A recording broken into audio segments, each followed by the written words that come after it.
Salute to the flag, which is behind you guys, over by Andrea there. I pledge allegiance to the flag of the United States of America and to the republic for which it stands, one nation, under God, indivisible, with liberty and justice for all. Okay. Correspondence, Megan? Yes, we had two this month actually. We received two emails from parents. The first one was a parent on behalf of their child regarding concerns in one of their classrooms. Maybe can you use the mic? Yeah. I think it's on. Yeah. Can you hear me? Concerns in the class as well as concerns about the follow-up. And the second was from another parent wondering if there could be a more open line of communication between the TAG program and the parents of the children whom it serves. Okay. So as a board, we refer these to the superintendent to follow up with the parents on these two emails. So Mr. Gibler will get back to those parents. Okay. Consent agenda. Does anybody have anything to extract from the consent agenda? Okay. Any motion? Motion to approve the consent. Oh, agenda. wait. Did I? Oh, I'm sorry. Did I skip public comment? I'm so No, sorry. actually, it wasn't placed in here. No, it is. Oh, Public there it comment, is, yeah. Of course. My fault, I'm sorry. All right, public comment. And what we'll do is if you guys have a particular order you want to be in, fine. Otherwise, I'll just read the names who signed up. Thank you. Okay, Joyce? Sure. Oh, yeah, I'm screwed up all over today. I just have to read the standard, public comment statement here. The board welcomes public participation. We ask that speakers limit their comments to 3 minutes. And please be aware that the board doesn't respond to the comments made during public comment except to clarify issues. But we will take into consideration your comments, and when appropriate, district administration will follow up at a later point. Okay. Thank you, Joyce. Okay. Did you want me to speak here or? Whatever you're most comfortable with, whatever you'd like to do. Yeah. Okay. Do we need the microphone for recording then? We don't have a person. Oh, we do. Yeah. Brian, do we need to have? No, a you're person? good. We're good. Okay, so you can speak from wherever you'd like. Okay, that's fine. There are, Tim, can you give copies? Yes. Sorry, thank you. Thank you, board. Sorry, we weren't allowed to do slides, so I made copies for everyone. Thank you. Yes. Thank you.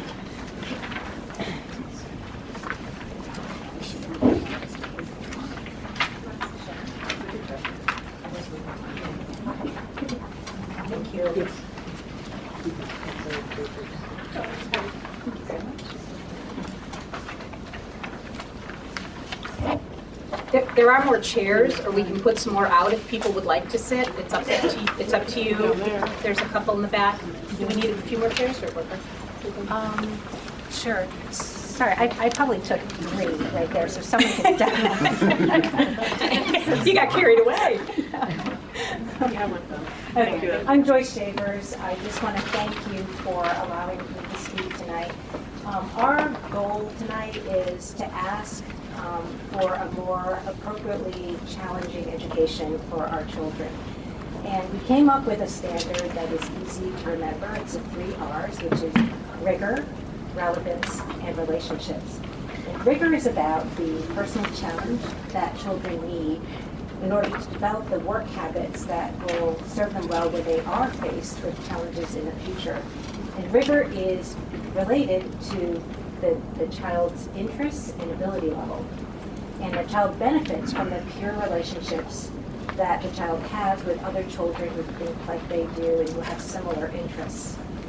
Our goal aligns with the district's plan, which says that we believe that all students can learn, and it is the responsibility of our school system to provide the necessary support. Here with us today are a couple of leaders from the Connecticut Association for the Gifted, so thank you very much for making the trip.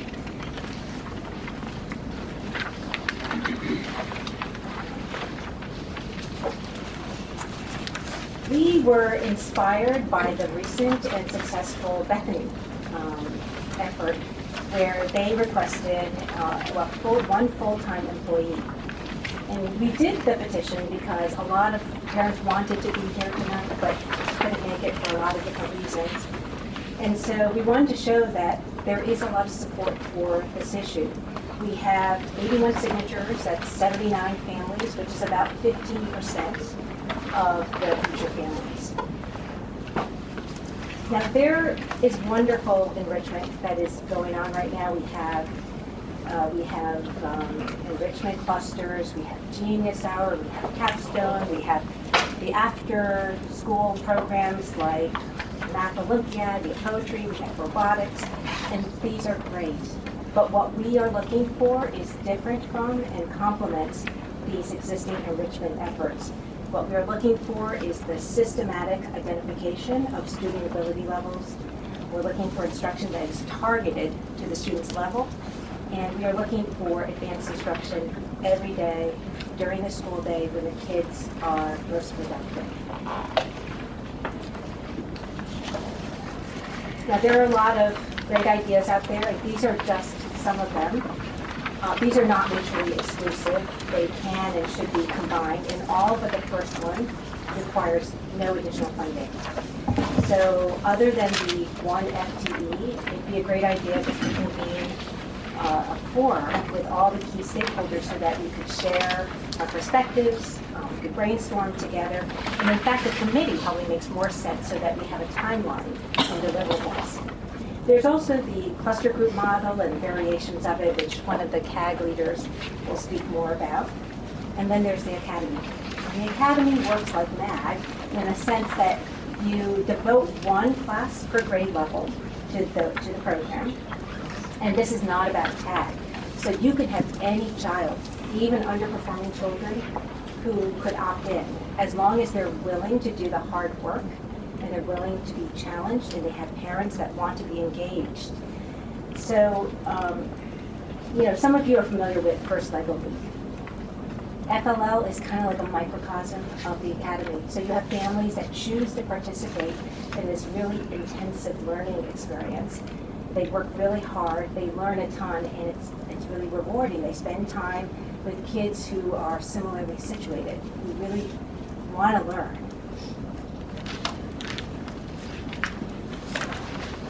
We look forward to working with all of you on these important issues. We have a lot of talent and we have a lot of energy in our community, and it would be great if we could leverage all of that. So thank you very much, and thank you for all that you do for our children. Thank you.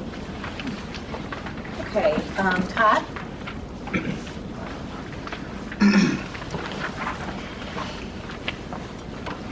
So my name's Todd Jopel. I have two wonderful children and a lot of families and friends that attend Beecher Road School. And I think that for those of you that know me and my family, whether it be as teachers, as friends of ours, as playmates or whatnot, you know that Samuel and Hazel are extremely different children. I think that's sort of the point I'm hoping to make here tonight, that Beecher and the community in Woodbridge in particularly is a wonderful school system, a wonderful group of people that are very caring and concerned about the well-being of our children. I hope that also it's a school system that will really strive to challenge and support our children at all levels of ability, whether it's those that need a little extra time on their educational or other endeavors, as well as those that are excelling and frankly probably need more time in really being challenged and pursuing some of those upper level endeavors. I also want to, just for everyone, to remind us that I think the Board of Education is going to hear from a lot of very passionate parents this evening, advocates and others. What we're here is to talk really about the children, our children, your children, and all the children that really take part in this community, and providing the most robust and enriching experience for all of them. I recently completed my doctorate in educational leadership, and one thing that I can tell you from the research that I conducted is that the literature really supports that targeted and specific instruction benefits students. And it's the type of instruction that meets students where they are at and challenges them to excel that is the most successful. And so if we have a group of students, in this case, I think we're talking mostly in the talented and gifted, high achieving students that are not being challenged to their fullest potential, that we might not be providing them with the strongest educational environment possible. As was noted by Joyce, not just Beecher, but a number of other school systems in our area that we are aspiring to compete with, that are also aspiring to be like us, support these types of programs, whether it be an FTE that's devoted to these types of programs and types of curricula, or through other models that are presented in the classroom through organizational, curricular, and other kinds of structures. Some of these, of course, are mandated, others are elective. And I think what we're talking about here right now is something that is aspirational and elective, that if we want to be the strongest school system that we possibly can, that we have an opportunity here to push and not just the students that are testing well on paper, but those that are interested in really pursuing academics very rigorously and seriously, and to be challenged at all levels. And so, with that, I just wanted to, again, thank everyone and put my support behind developing some ideas and possibilities that will indeed push our talented students to their greatest heights. So thank you very much for your time. Thank you. And I'm just assuming, unless you want me to do something otherwise, that if you have something you want to clarify, you'll ask as people are talking. So if you need clarification of anything, please let them know. You can clarify issues. We can't respond, but you can clarify if you have a question about what they meant, what anybody means, or something specific. Just a quick point of clarification. Actually, for both contributors, just trying to make sure that we have the definitions on the same plane. When we talk about talented and gifted, we're not only talking about those who score well, but also those who have potential, high potential in artistic, creative areas, as defined by the Connecticut State and the law. That's right, in the broadest sense. Right, in the broadest sense. So it's not only a simple test that would necessarily define those individuals, but based on a PPT or some other format. Is that what you're suggesting? Yes. Okay, thank you. Thank you. And I'm an artist too, by the way, so I fully Well, it's in the law, so just want to make sure we know that. Oh, Lynn? And could you tell me, out of the 79 families that responded to your petition, how many families was the petition sent to? Okay, I didn't have the most recent directory, so it was less than 516. So it's 516 minus one class, so probably around 400 or so. I just couldn't get my hands on the most recent one, but I counted all the families in last year's directory, which was 516. Okay, great, thanks. Okay. Jeffrey? Thanks for the opportunity to talk a little bit. There's sort of two different ways of presenting something. I'm going to present not by sort of a logical argument, but more by an anecdote. And the anecdote bears with me, and I'm just talking about myself because it's the example I know the best. So if you could just bear with me, I'm going to tell you a little bit of story about myself, which was that I was raised in a very small, very rural, and very economically depressed town in New Hampshire. And we had a half-day kindergarten, and my mom served as a volunteer teaching assistant in the first grade, and in the afternoon would bring me to Mrs. Block's class with her after picking me up. And so I'd end up sitting in that class, and I arrived just in time for math instruction. And so I got first grade math in kindergarten, and I was lucky to be placed in Mrs. Block's class as a first grader, and she said he's already had my entire curriculum for math. So the consequence of that was that she then just decided to ship me off to the teacher next door who was in second grade, and I learned with second graders. And in second grade, I moved on, and fortunately there was a guy who moved in for 1 year and was out for another year who was also sort of at my level, so they found a way to teach the two of us individually. In third grade, I was in a third, fourth, split class, ended up learning with the top fourth graders. And in fourth grade, I was in a fourth, fifth split class, ended up learning with the top fifth graders. Of course, that ended up in a problem when I ended up in sixth grade, 2 years ahead of anybody else in the classroom. It actually bused me to the middle school for my classes in the middle of the day and then back to the school again. So all of this story is just to sort of give you an idea of how you can end up 2 years advanced in your elementary education. And it wasn't really, it was just through circumstance, everything worked out in a very good way for me. And my point is just that I want that to work out not for me, but also for my kids in certain circumstances. So, and I want to sort of emphasize this by pointing out how that actually really mattered in my case. Because you could say, well, maybe you could gain that later or something like that. But I didn't actually proceed any faster after elementary school, in middle school or high school. I just stayed 2 years ahead. And then in college, I went and had just 1 year of math. And then I was really kind of turned off by math because it was too abstract and it wasn't very interesting at that point. I went off and taught high school for 3 years, and then I came back to graduate school, and I came back to graduate school just with that 1 year, freshman year of math, starting 2 years ahead of everyone else. I had more math than anyone else going into biology at graduate school. I ended up doing population genetics, statistics, now I'm a professor of biostatistics. And I really can't see any way that would have happened in my career if it hadn't been for the way I was managed in my elementary school, because there's no way that trajectory would have been followed in a way that meant I would have had the level of advancement that meant I could do in graduate school what I did. And so I just want to sort of emphasize how important advanced education at the elementary school level can be to someone's career, because I'm an example and I can't see how it could have happened for me another way. And by advanced, I mean specifically curricular advancement and not just expansion of the depth at which I understand a particular concept. Because it was the curricular advancement that got me there, not expansion of a concept, not working through more and more complex word problems on a particular skill. So my last point is just that I'd like to see our kids, because my kids have some talents and some weaknesses. All of these things need to be worked with in a Beecher school, but I'd like to see our kids, mine and everyone else's here, be provided the same advantages that I had. And the advantages that I got were mostly through the flexibility and the thoughtfulness of the teachers in the school system in finding ways to suit those kids, to suit me in this particular case, and not necessarily through massive investments.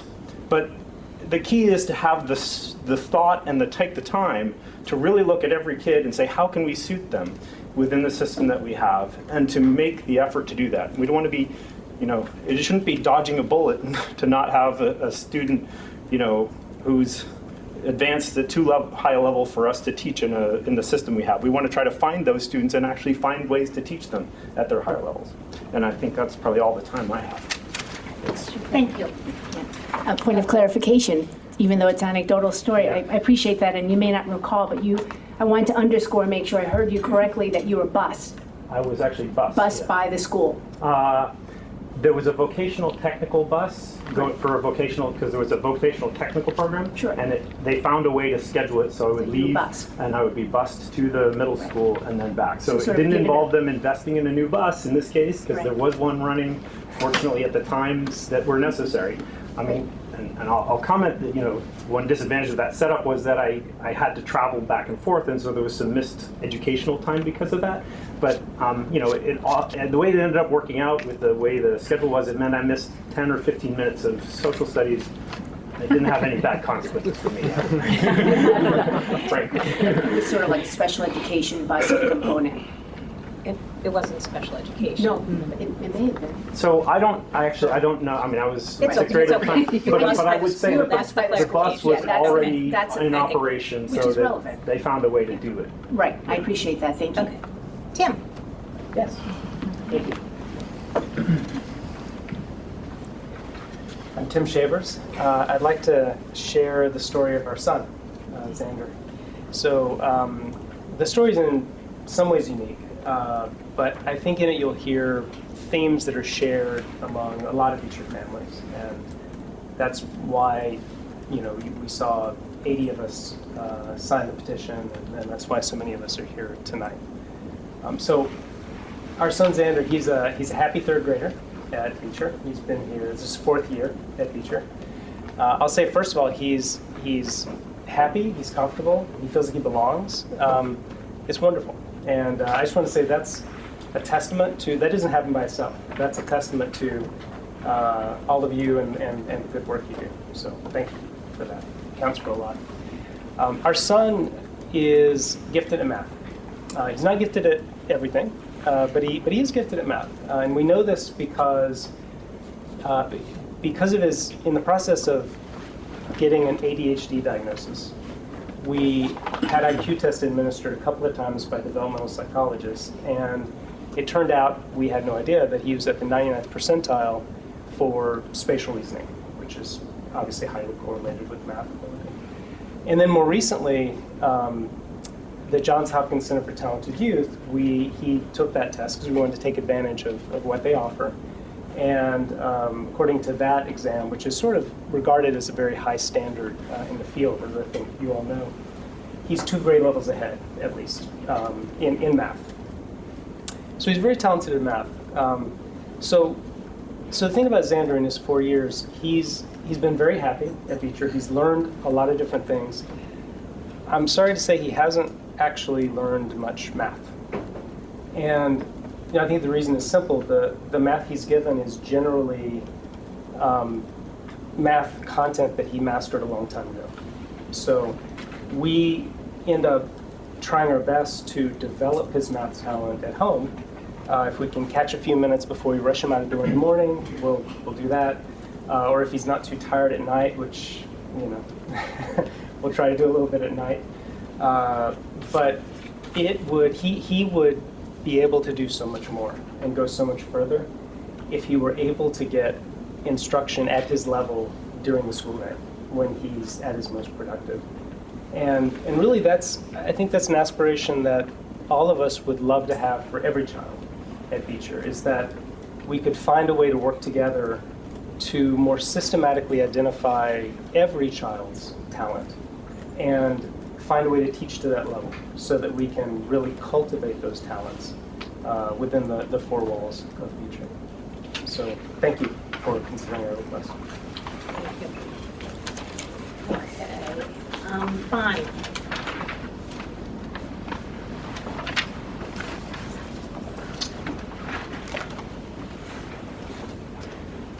Good evening.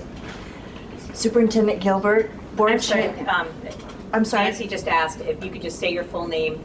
And are you from the Connecticut Association? Yeah, Yes. If you're not a parent, just tell us. That'd be great. Okay, so Bonnie O'Regan. Bonnie O'Regan. Okay. I am the Vice President of the Connecticut Association for the Gifted.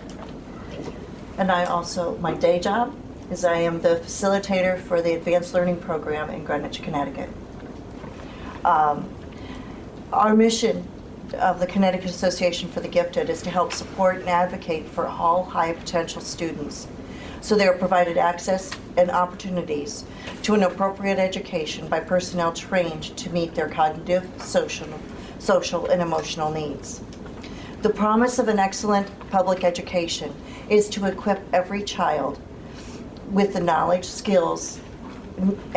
and skills needed to succeed in college, careers, and civic life. Woodbridge School District is working to deliver on this promise to Beecher school children. Beecher is known for its strong academic programs, and with approximately 50% of your students exceeding grade level expectations on the Smarter Balanced English Language Arts Assessment, and 40% exceeding grade level expectations in math.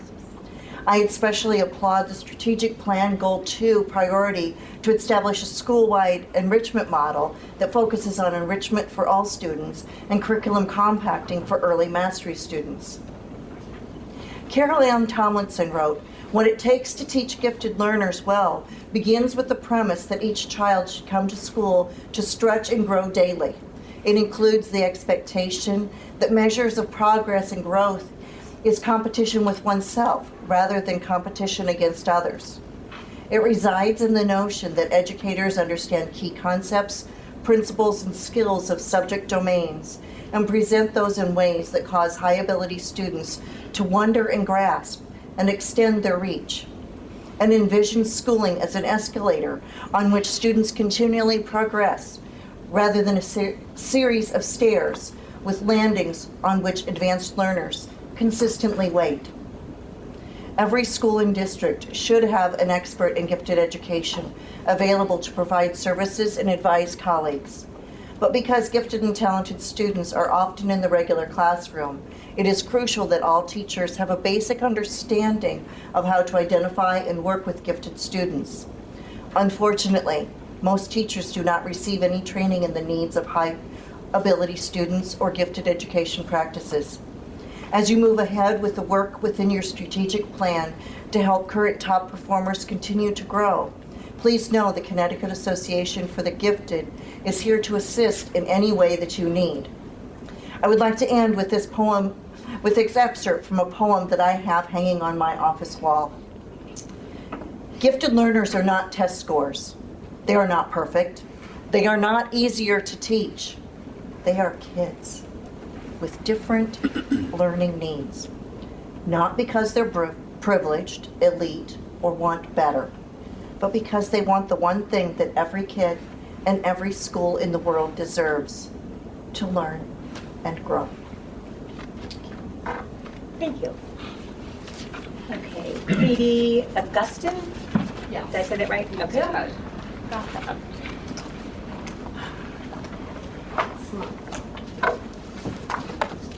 Yeah, so hi, everybody, and thanks for allowing us to be here tonight. We are here on behalf of the kids, you know, like everybody's been saying. And right now, I am on the CAG Advisory Council. I served on the board of directors and as president for about 17 years. And I was also on the board of the National Association for Gifted Children for 4 years. So I've worked with a lot of school districts across Connecticut, and really to help them better meet the needs of their gifted and talented students. That's really the goal there.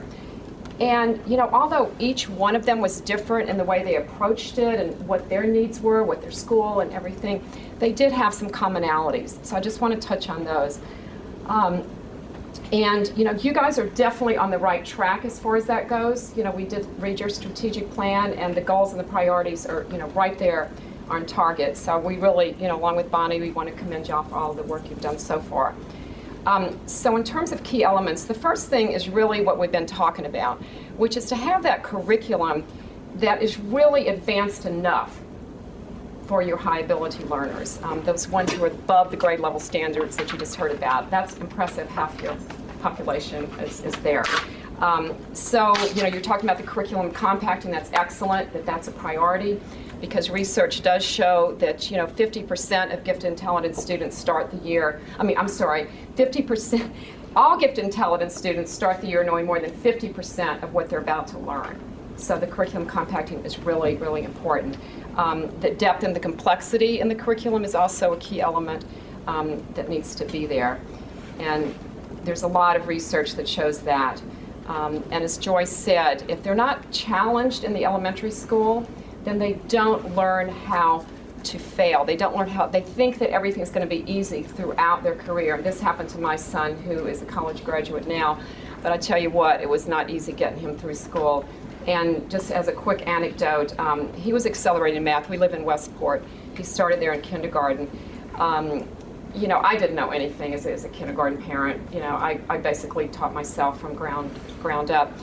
They accelerated him in math as well. And he did, by the time he was in 5th grade, there was no more curriculum for him at the elementary school. So the gifted and talented teacher taught him one-on-one. And my point to them was, there are many other kids in this building, in this district, that need the same thing. Sure enough, by the time they got to middle school, they identified, just in his little class, like 10 more kids. So when he was in 8th grade, they went to the high school for their math, and he finished with multivariable calculus as a senior and has a degree in physics. So, you know, there is a trajectory there. Math is the easiest thing to accommodate that, and you know, and all of the literature will show you that. I know I'm running out of time, but the other thing you've included in your priorities is great, that choice and the interest, which you're doing through your Schoolwide Enrichment model.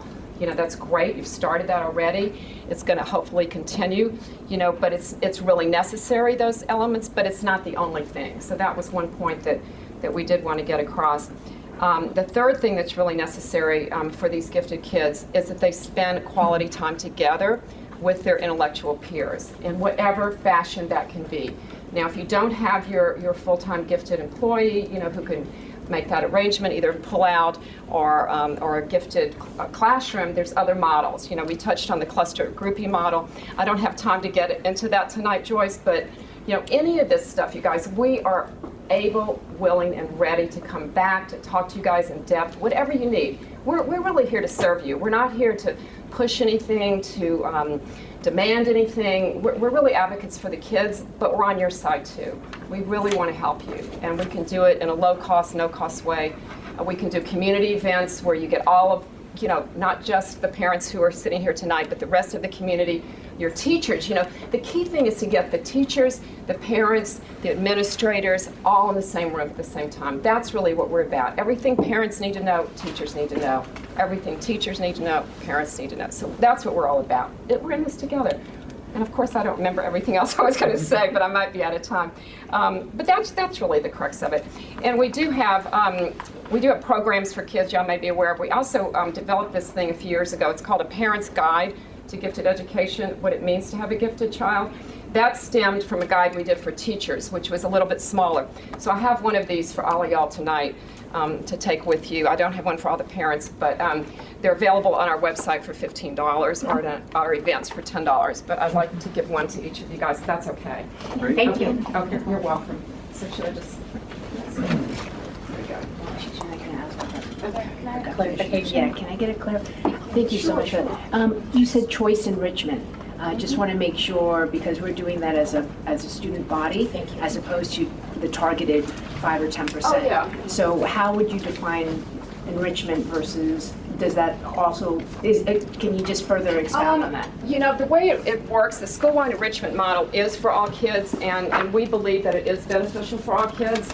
It's not as replacement for a gifted education or gifted curriculum.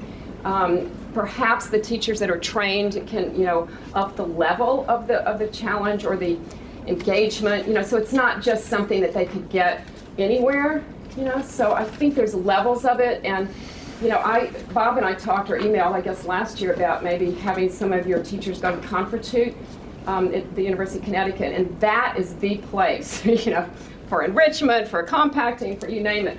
You know, we can probably still get you a good deal this summer if you want. Wait, Claire, did you have something as well, a clarification? Sorry. That it was the same thing? More or less. Okay. Okay. Okay. Thank you. You're welcome. Pat Krausick? Krausick, thank you.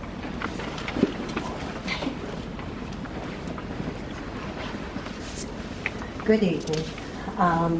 I am a parent, a neighbor, some of you, and a taxpayer. I do not, to say I don't have a dog in this fight would not be accurate. My children are 27 and 23. They, in particular, one of my children would have benefited greatly from a gifted and talented program. Anecdotally, I asked him specifically, would he rather be in a competitive situation or say an area where he is challenged, or would he rather be in a regular classroom? His statement to me as a 27-year-old, that he valued his time with like-minded people doing like-minded stuff, in whether it was intense or not, and that he didn't have to be the best because he found he grew simply by being in the environment with other students doing the same thing. Whereas if he was, you know, the star of the classroom, that really did nothing for him. He really liked to be engaged with his peers, doing some concrete work, no matter what it was. And again, talented and gifted, didn't have to be the best, didn't expect to be the best in every situation, but as we grow as people, collaborative work is the best way to go, as we know in any job that you undertake. So, last thing I will say is, as a parent, as a neighbor, as a taxpayer, I would really like to see something quantifiable come out of this proposal. Something quantifiable that will help the kids next year. Don't wait any longer, because every day is almost a waste. You have the power. You don't have the mandate. That's absolutely correct. There is no mandate for gifted education. But how about we do the right thing? We do the right thing, which is to educate our students, every student, in the best possible way. Thank you. Okay. I'm never going to get this right. Hyoksin? What is it? Yeah, I'm sorry. Could you just say your whole name for me? I'm sorry. Haoxian Myra. Thank you. Yes. Thank you. So, as mentioned, my name is Haoxian Myra Zhang. I'm a mother of Beach Road School student, one in Max Ray, one in kindergarten, and another one in 5 years will be here. I do believe in the differentiated instructions will benefit a substantial proportion of students because every children is different. If you think about it, they may not be about grade level for every topic, but each of kids could be have above grade levels for one topic. So if you're talking about all of those together, there's a substantial proportion of students which can beneficial from different learnings.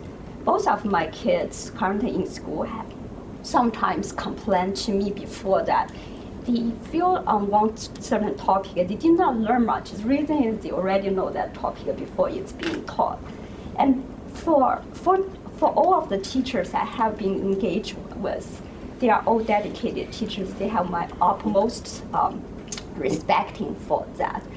So, but sometimes when I communicated with them about, yes, my kids told me they did not learn much, what you can do.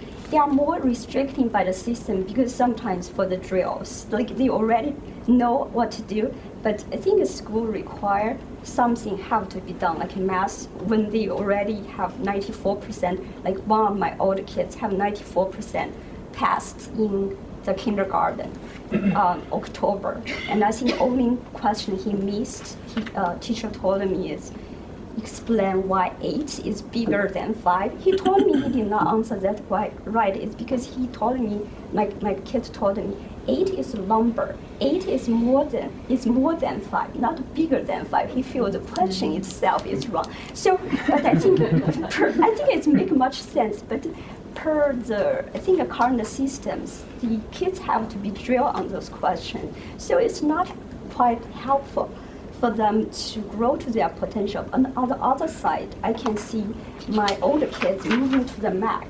They have the project-based learning, so it's open-ended. It's allow more room for about grade learnings. So I do see more happy, more learn-engaged kids. So I will appreciate the members of Board of Education and Superintendent's consideration for equate and empower our teachers for needed resource and support to fill the potential of our kids, particularly those already at grade levels. Thank you. Thank you. Okay. And then I have, is it Chaya Manning? Kaya? Thank you.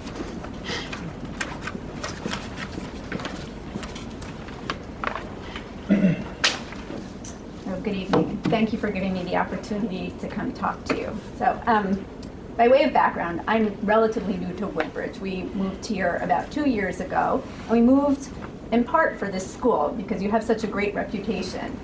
But I knew nothing about this school coming into it, and we moved in the summer.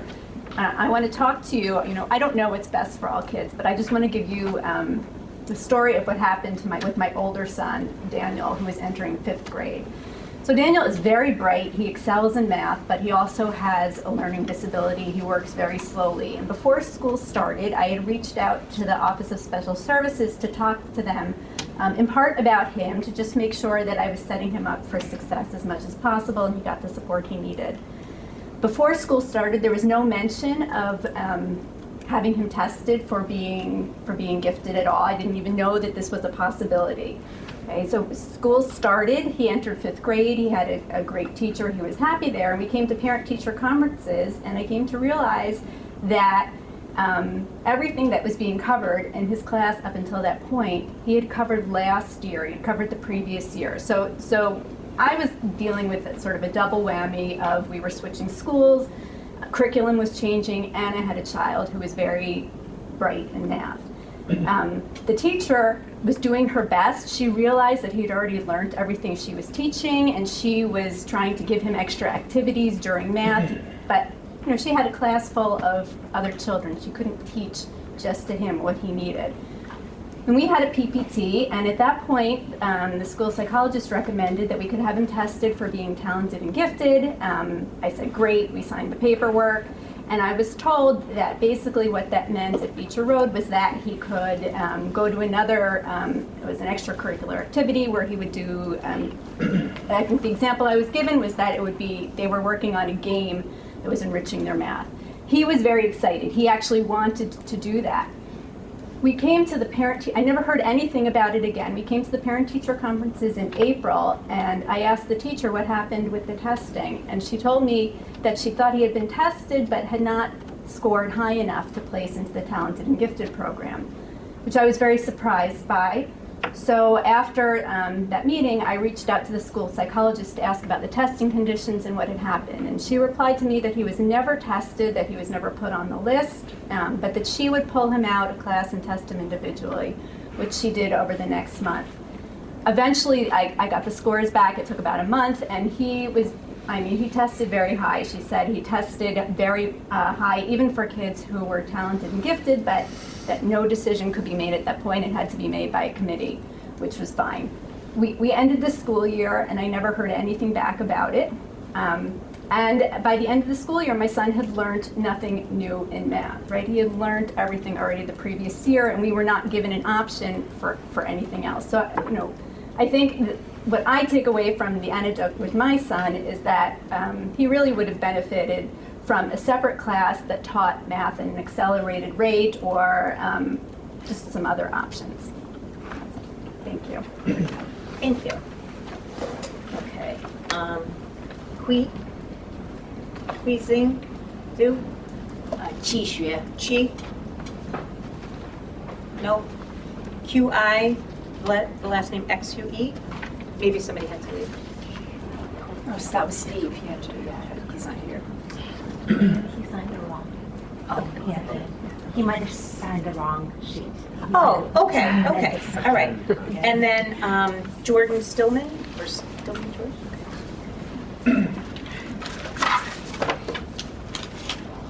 Thank you very much for allowing us to speak here tonight. I think Dara. What's that? Oh, did you want to go first? I'm sorry. I was going to go last. Please, go ahead. Okay, what is your name? You were Dara Richards.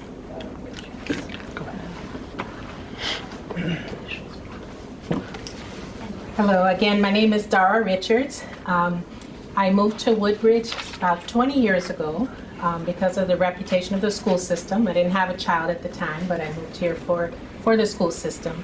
I have a third grader at Beecher who's been at Beecher since kindergarten. He is above grade level. He has been identified as talented and gifted. He loves being challenged. He loves learning.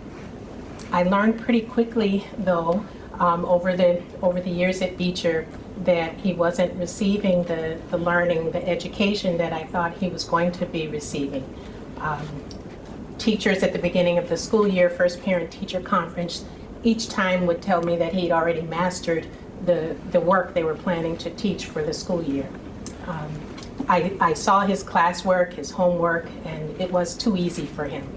He would tell me, he still tells me on a daily basis, Mom, this is too easy for me. I'm bored. I'm not being challenged. I'm not learning anything. So what is a parent to do when they're sending a child to school for an education and the education is not being received?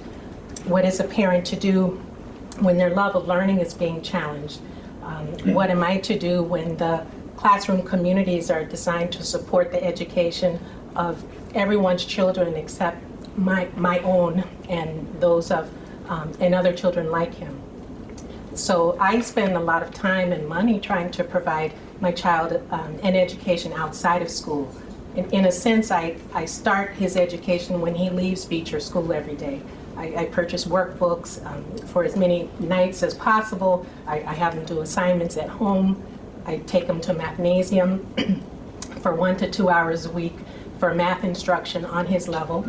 He attends Chinese school every Sunday afternoon for math instruction on his level for 1 hour, and then for 2 hours of foreign language study on his level. He attends many of the Minds in Motion programs on Saturdays throughout the school year. Those are programs offered by the Connecticut Association for the Gifted. He spends most of his summer in a classroom, again, so that he can receive an education on his level for math classes, writing classes, science and computer classes that are offered through camps. And whereas these camps and after-school programs, a lot of people think of as enrichment activities, in his case, and in my opinion, this is the education that I can provide to him because I don't see that it's happening at Beecher.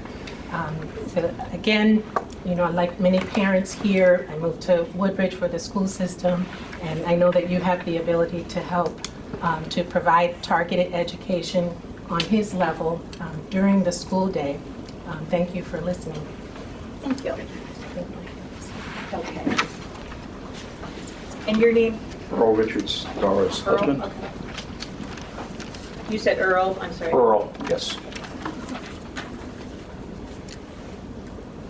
Ladies and gentlemen, esteemed members of the panel, Joyce and Tim, thank you for giving me an opportunity to speak to you this evening. My name is Earl Richards. My son is Jacob Richards, and he's currently in 3rd grade here at Beecher. I'm a Connecticut Superior Court judge. I principally try serious felony cases in Bridgeport, murders, serious sexual assaults, violent sexual assaults, manslaughters, things of that nature. On a regular basis, I send people that I see with a great deal of intellectual promise to jail for a good part of their adult lives. The one constant that I see which leads to the incarceration of so many young people is the lack of external guidance and encouragement that they receive to become intellectually excellent. Today, our popular culture worships at the altar of celebrity status.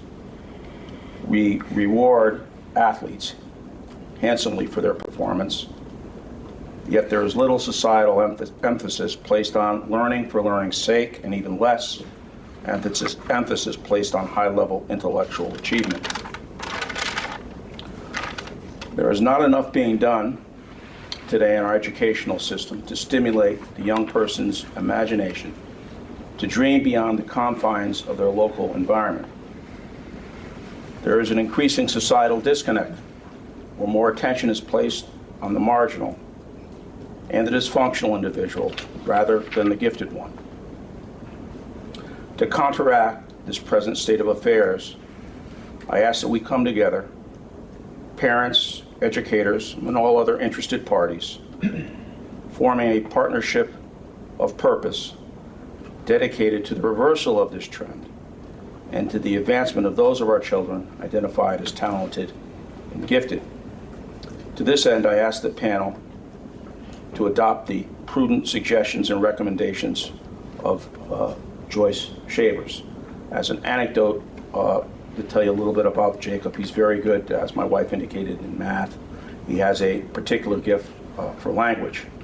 I spoke Russian in college for 4 years, and although I've lost that now, I picked up Spanish and I use it routinely at work. And Jacob is in Spanish, and he, as my wife indicated, oftentimes is bored with the curriculum. He seems to be on colors and inanimate objects and nouns constantly. There's no conjugation of verbs, which I think is central to the speaking of any language. And it is somewhat frustrating to see my son in this situation. But again, I'd like to thank all of you for allowing me to speak today. Thank you. Thank you. Okay. You just need to announce. Okay. Kavita Joshi? Okay. Do you know? Hi, I'm Kavita Joshi. I am the parent of a fifth grader in the Beecher Road system. My kids are 10 years apart. I am looking forward to the graduation of my older child tomorrow from Johns Hopkins. Very excited about it. He graduated with honors. He is graduating with honors and everything. My two kids are temperamentally very different. My son all through went through a private school education. He flourished there. My daughter, on the other hand, thrives in a community. And for that reason, that was one of the reasons why we moved over from Trumbull. We had heard a lot of good things about the Beecher Road system. My son was at Hopkins School at that time, and my daughter started at Beecher. We were lucky enough for the first 4 years of her stay at Beecher that she was accepted as part of the multi-age group community. We had heard about the Talented and Gifted program at Beecher Road School, but I guess because she was part of the multi-age group program and it was not encouraged that children would step away from their curriculum and moved into the TAG program. So for the first 4 years, we did not really, push for her testing to be a part of the TAG program. When she entered 5th grade, she was picked out and tested by the school at our request for, because she had exceptional abilities both in math and English, but she, I guess out of peer pressure, opted out of testing for the math, but she agreed to test for the language program, and she's been part of the language program. However, she was very excited going into the language program, and it's a great program, I have heard.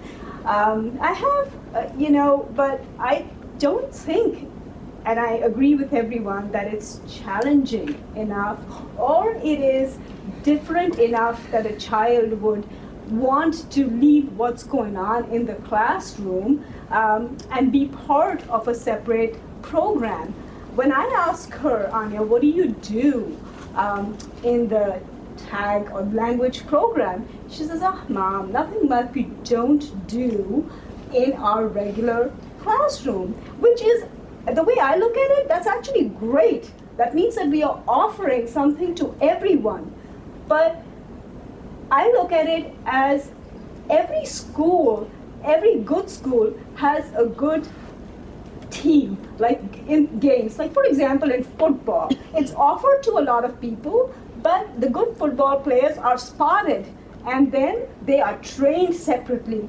And everyone supports him because a good football team or a good tennis team or a good swim team brings a lot of accolades for the school. So why can't we recognize mind sports? Why can we not recognize talent in people, intellectual talent? We are, in this day and age, competing against a world. It's not only teams locally, but it's teams from Singapore, teams from Japan, teams from India, teams from everywhere else in the world, intellectual teams which are going to matter. So why are we holding this back for our kids? We are a community. I think if we did the intellectual quotient of Woodbridge town, it would be way up there. Almost everyone I know here is either a doctor or a lawyer or some other, or some other individual who has acquired amazing academic distinction. So why do we pretend that we cannot offer this to our kids? I think we should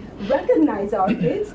We are offering an enriched curriculum to every child, but at the same time, if there are some kids who are willing to make more than a paper airplane, but make an origami swan out of a sheet of paper, I think they should be given the opportunity. That's all I have to say. Thank you so much for letting me speak. Thank you. Okay, and Jordan?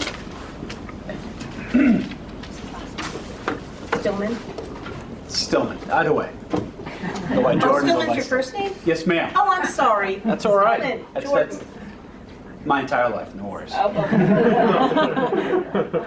So first let me say I'm Stillman Jordan. I'm the proud parent of two kids, Bailey and Daphne. One's a 5th grader, one's a 3rd grader. We've been here at Beecher for the better part of 3 years. And I'm humbled to have been asked by Joyce to come speak today and actually help go last. Quick anecdote personally. I'm the oldest of 5. I was the first in 3 generations to go to college, in large part because my dad was in the military. Now, it has pros and cons. I went to 8 different schools in my 12 years growing up, so 8 schools. And I had the benefit of seeing great schools with strong programs and weak schools that struggled.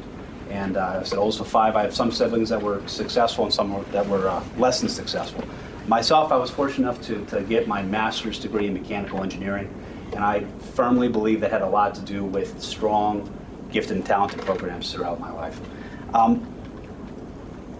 Listening to what everybody said here tonight, you have a petition with 79 families. We have parents who I'm sure had many other fantastic things to do tonight than come to a very exciting Beecher meeting, but prioritized it because it's important. We have anecdotes, we have judges, you have doctors, you have engineers who are passionate about these things that Kavita said really resonate, being in a very competitive community.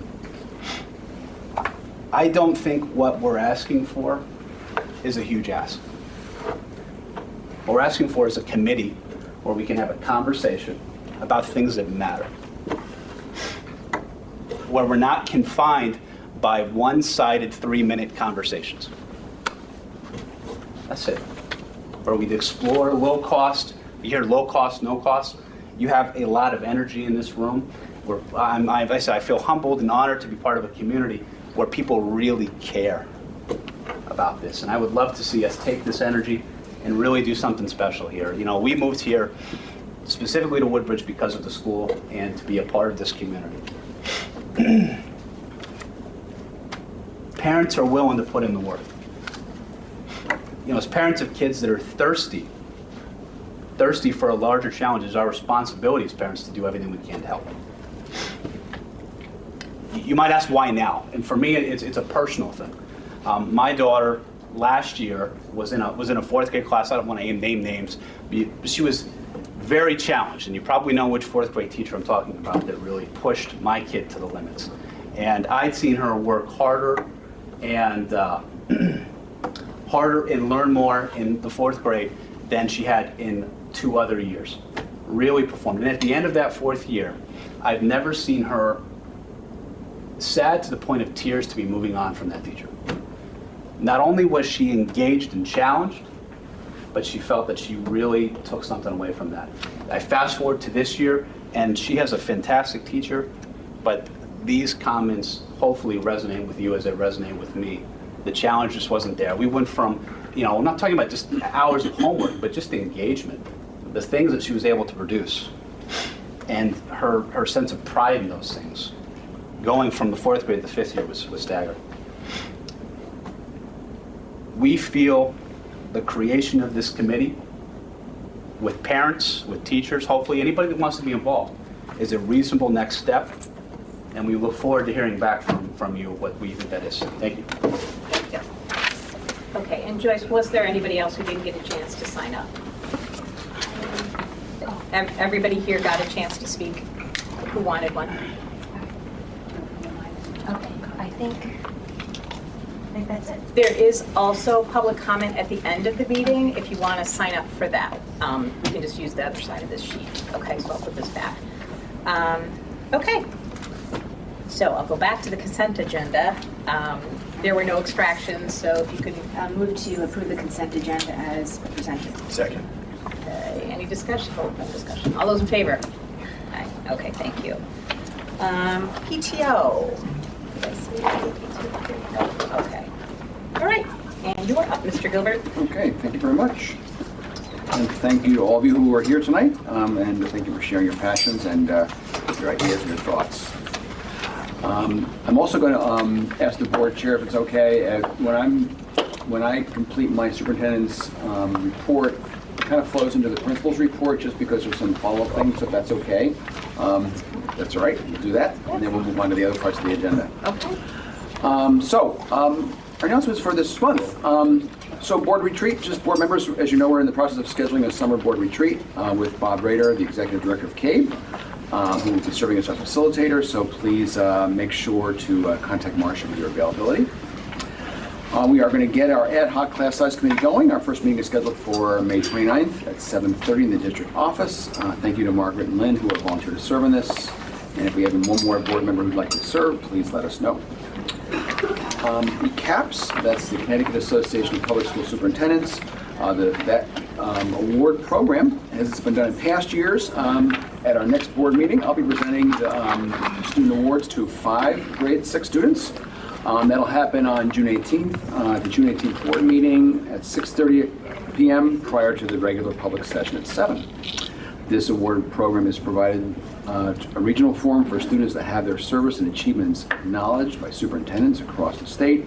And the program awards are based on community service, service to others, academic prowess, and leadership to the school community. So we're looking forward to that in June. And just if you could make sure that you send that update. It's at 6:30, so a lot of people end up missing that who want to be here. So Sure. if you could just emphasize that in your update For all of our board members. And yeah, as well as, well, for board members and for parents, Great. you know, who want to bring other, you know, members of the family. Great, shall do. Sometimes it gets tough. Great. There's a lot of excitement in the air, a 6th grade orientation, or actually it's 6th grade going to 7th grade orientation, and graduation for our 6th graders is around the corner. Mrs. Prisco will update you in a few moments about that. Hiring, we have started the hiring process for our open positions in STEAM, formerly science, technology, remedial reading, music, and classroom position, as well as special education. As mentioned previously, our special education student needs continue to rise in terms of percentages overall, along with a large enrollment increase as well. And we've posted our new half-time special education position as a resource teacher based on where our needs are currently. Tonight you'll be acting on the music appointment, by the way, a little later on in the agenda. Smarter Balance assessment testing has mainly wrapped up on May 11th. We have some makeup tests left, and the NGSS Science pilot testing is going on at this point. Both of these are state testing programs. Teacher Appreciation and Staff Appreciation Week was held and celebrated the past 2 weeks. We celebrated and recognized our teachers, teacher assistants, all of our staff, our nurses. We're very grateful to our faculty and staff for the great work that they do for our children. And I'd like to have a special thank you to our PTO representative, Liz Muller, who provides every year just a wonderful, wonderful appreciation afternoon set of just assorted goodies for our staff. And what a better time than it happened last Tuesday when we had the horrific storm. And so our staff was really grateful because actually some of them almost had to spend the night here. Yeah. It was that kind of a night. Kids, so I know you had kids we had very kids here late, too. yeah. So thank you, Liz, wherever you are, and thank you all for all the appreciation. Thank you, staff. We've received communication from the State Department of Education that their routine audit of our recently completed building project, construction project, will be happening this September. So that's around the corner. Also, Medicaid compliance. This sounds like an interesting thing to be talking about from a public school perspective, but we are now required to file for Medicaid reimbursements, with portions going to the federal government, 50%, to the state, 25%, and to the school district, 25%. As most districts have already done, we have engaged the services of CompuClaim to assist us in this time-consuming and complex process. We've had favorable information on our health insurance, a little lower than what we had budgeted, so we're glad to hear about that because things balance out in a budget, and so we're glad to hear that that was on the right side of things this year. You heard last year and the beginning of this year about a collaborative that I was involved in, the ACES Transportation Collaborative. This is a collaborative of superintendents from the area districts who have been looking and engaged in a year-long conversation about sharing special education transportation costs and trying to pool together and work together. So a small pilot program is taking place this year. Just a few districts are going to be participating. We will not be participating in the pilot at this point due to the fact that we have already taken some steps this year to increase our collaboration with districts like Amity on many or most of our out-of-district transportation needs. But we will be following that, and it may be a collaborative that we are able to use in the future to save on costs. Can I just interrupt Sure. for 1 second? I'm sorry. On the Medicaid thing, when you do get some numbers, if you could let us know what that looks like. It will be families who are covered under Medicaid. Correct. And whose children receive PTOT speech. And speech, that's correct. Okay. Yes, All right. thank you. So, That is true. And we can get those numbers to you with Thank you. approximate numbers. Yep. Yeah. Coming soon, Beecher Road School, Woodbridge School District will be rolling out information to parents in the very near future on our new online registration process. This is both for new and returning students and families. Also, we'll be rolling out our new online alert system. So more information will be coming out in the near future, mostly through Mrs. Prisco's principal's newsletter. This is Arts Week. It's an exciting week here at Beecher Road School, and Mrs. Prisco will talk a little bit more about that. Mrs. Prisco, can I ask you also, when you get up here, to talk a little bit about the great recycling, composting endeavor that took place today? I'm going to pass that back on to you if that's okay. It was fabulous. So Arts Week is alive and well this week, and we're looking forward to the Thursday night, which is really the family night for that. Also preceding Arts Week was last week, which was our outdoor concert. We had just a splendid weather for our band, our orchestra, our chorus, for our students to showcase their talents in the creative arts. And that was just a great evening out in the back of the school. Our spring survey has been completed. The window of time to respond to that for staff, students, and families has taken place. We will be looking to share responses either during the June or July board meeting. We had actually more than slightly lower participation from families this year, more closer to 25% versus the 50 from past years. We will be back to you with information on that in the near future. May I ask, is there an opportunity for us to extend that deadline just so that we can meet a bit of a closer, narrow that gap? So we've sent out multiple reminders. That's what part of Panorama's structure. At this point, they have closed the survey. I mean, can you do anything? Yes, but I think at this point, they've defined a time, and we communicated that in several different vehicles. I know. And I'm wondering for what reason we think that there wasn't as high a response. Because I wonder if the data is useful at that low level. And when we finally have, well, that's a great question, by the way, Nancy. And I think when we have a chance to actually collaborate, we have some meetings scheduled with Panorama via Skype, and we're going to be talking about our results. And they'll probably answer that question about, what are districts, what do they typically say about that kind of a thing. So thanks for bringing that up. I think we have to be true to what we've done in terms of the window, and we gave a fairly lengthy time and multiple reminders. So we will be back, though, in terms of kind of answering your question. What does that mean on that? It's half of that last year.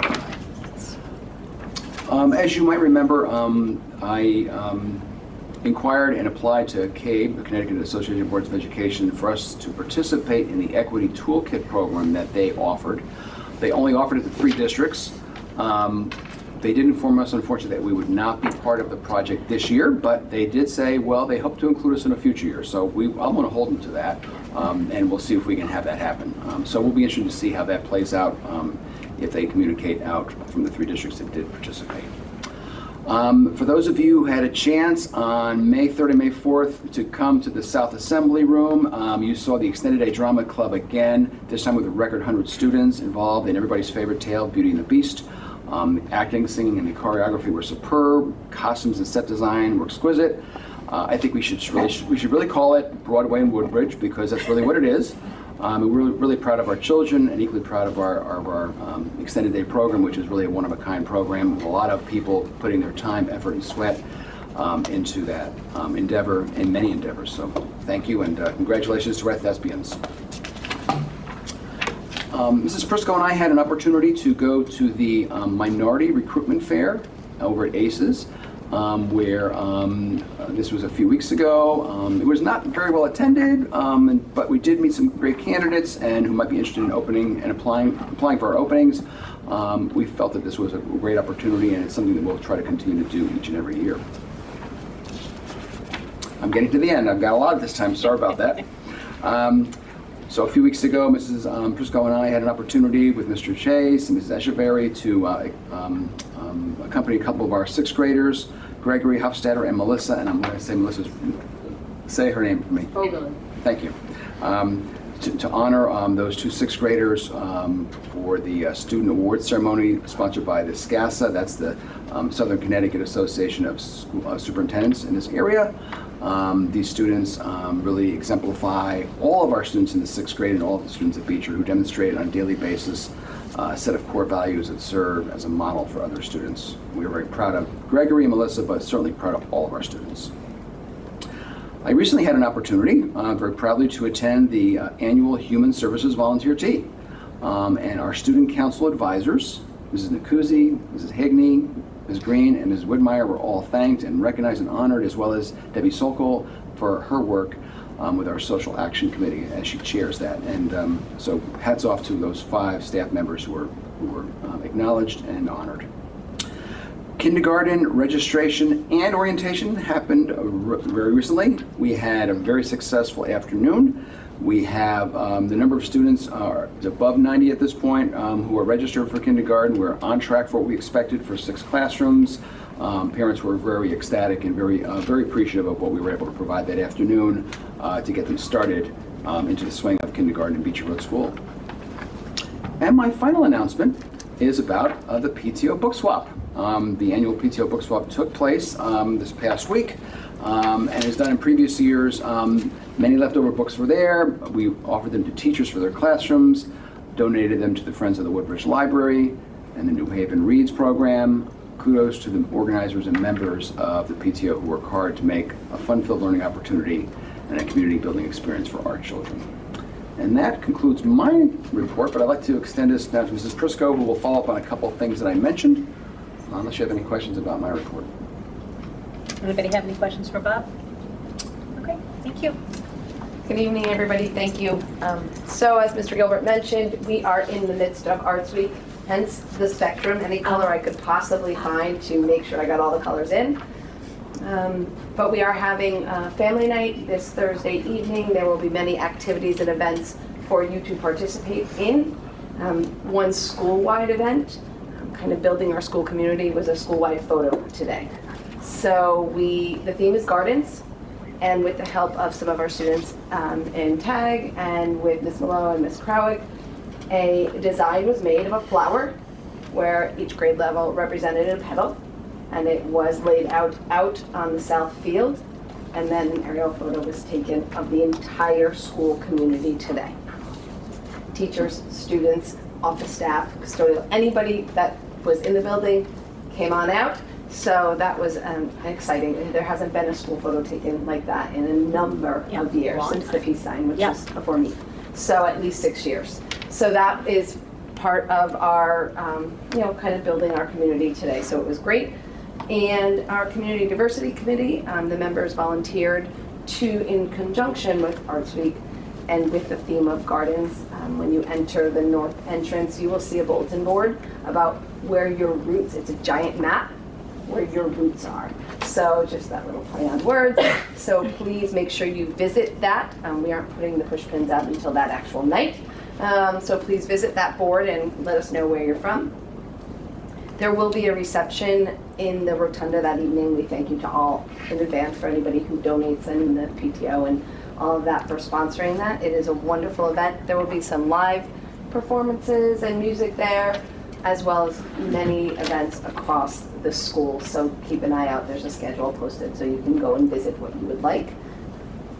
As far as the recycling and compost that Mr. Gilbert mentioned, there's a town sustainability committee, and we've been partnering with that. Thank you. We've been partnering with them and talking about how we can talk to our students about reducing waste in the cafeteria. So today and tomorrow, we've had many volunteers with, you'll see kind of a lineup, what could be trash, what could be compost, what could be recycled, and adults helping to educate the students in the cafeteria as they empty their trays. The waste will be weighed, and then we can talk about how much waste we accumulate, and it'll be over 2 days. The PTO has supported this by sending out a blast to all of the students, kind of waste not, want not. So waste-free lunches, we took the liberty, or I took the liberty of sharing that with all of the adults at Beecher saying we should be the models. Make sure you have your reusable water bottle and your reusable lunch bag and not the one-time throwaway. So hopefully that is happening. But that also ties in with gardens, keeping that whole theme, composting all together. So the volunteers will be there again tomorrow, so thank you. I wanted to do a thank you on behalf of Extended Day to all the parents who were here last Tuesday trying to pick up their children, and we said you cannot leave, you need to be kind of in these two little spaces with all of us. The cooperation and the support was amazing, and as always, the children were great. So our drills that we practice, part of safety and security, they know right what to do, and so, again, I'll say, sometimes they do a better job than we do, but the adults were great. DARE graduation happened on Friday. It's a time-honored tradition here at Beecher. The students spend a lot of time with Officer Lynch, and to see kind of the love that they have for him at the end of that time is really pretty awesome. But they rise to the occasion. So I have a few thank yous. Of course, the Rotary, they are in attendance always. They also sponsor a little bit of a luncheon for the students. So it's a celebration at the end of the ceremony.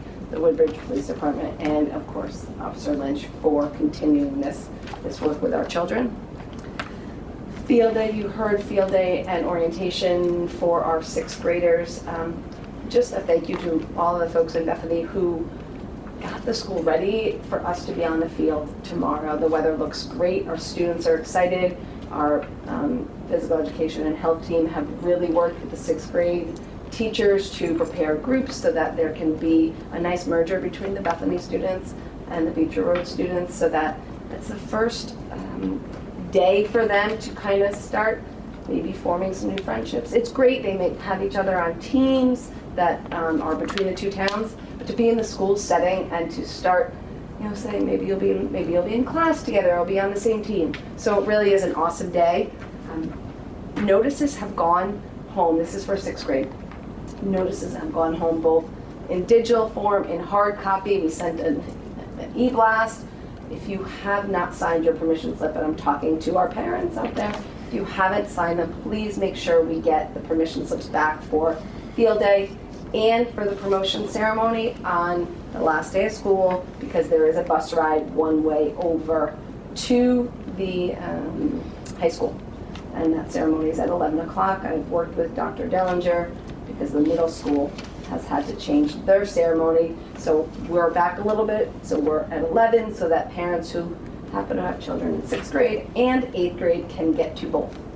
So I guess the good side of it is one day off of work if you have to. Just get it all up.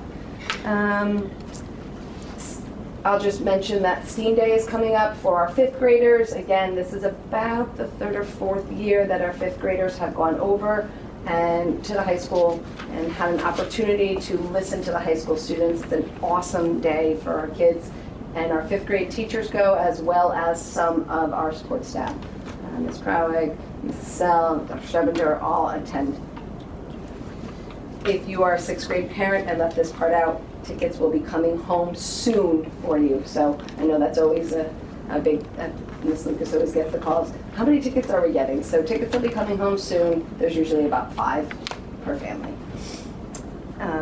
Also, again, sorry, a lot of 6th grade, but it's that time of year. If you are attending Amity Middle School, we've received word that only 50% of our parents have done the registration process.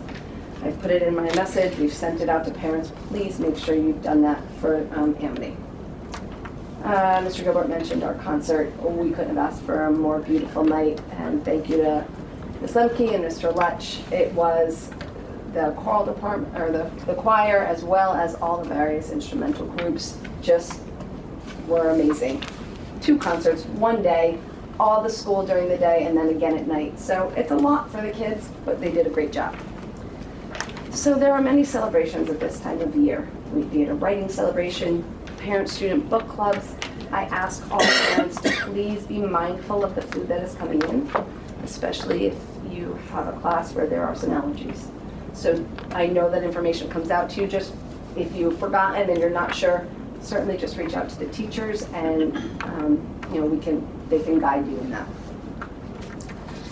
Often we talk about the staff being continual learners. And I wanted to highlight some of that work. Recently, a group of our teachers and our librarians attended one of our conference days at Columbia University, something that we have access as a project school, as we're called, with our partnership. And the topic was getting to know more diverse multicultural books and then getting those into your kids' hands. It was a great day, and it was something that the staff had come to us wanting to go to, and I was able to go to Mr. Pulo and Mr. Gilbert and say, can we do this as an extra? Because it wasn't one of the days we had originally planned, but we felt it important enough. And the teachers were driving this, so we absolutely made it happen. We do have an amazing library that you are all sitting in right now, and our classroom libraries, but we want to continuously update those libraries to make sure we are reaching all of our readers. And this is an example of that. Remember, no school on Monday. And we hope to see many of our families at our family night at Lake Quasi, as it's now called. That's the 31st of May in the evening, and the park is just for us at Beecher Road.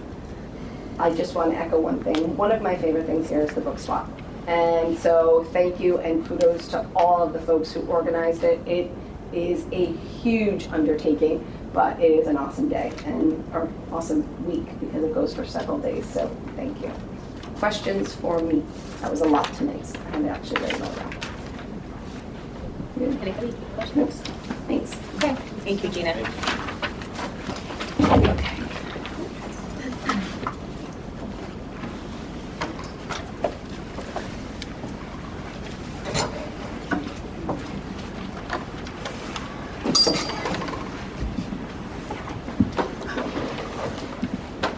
Okay.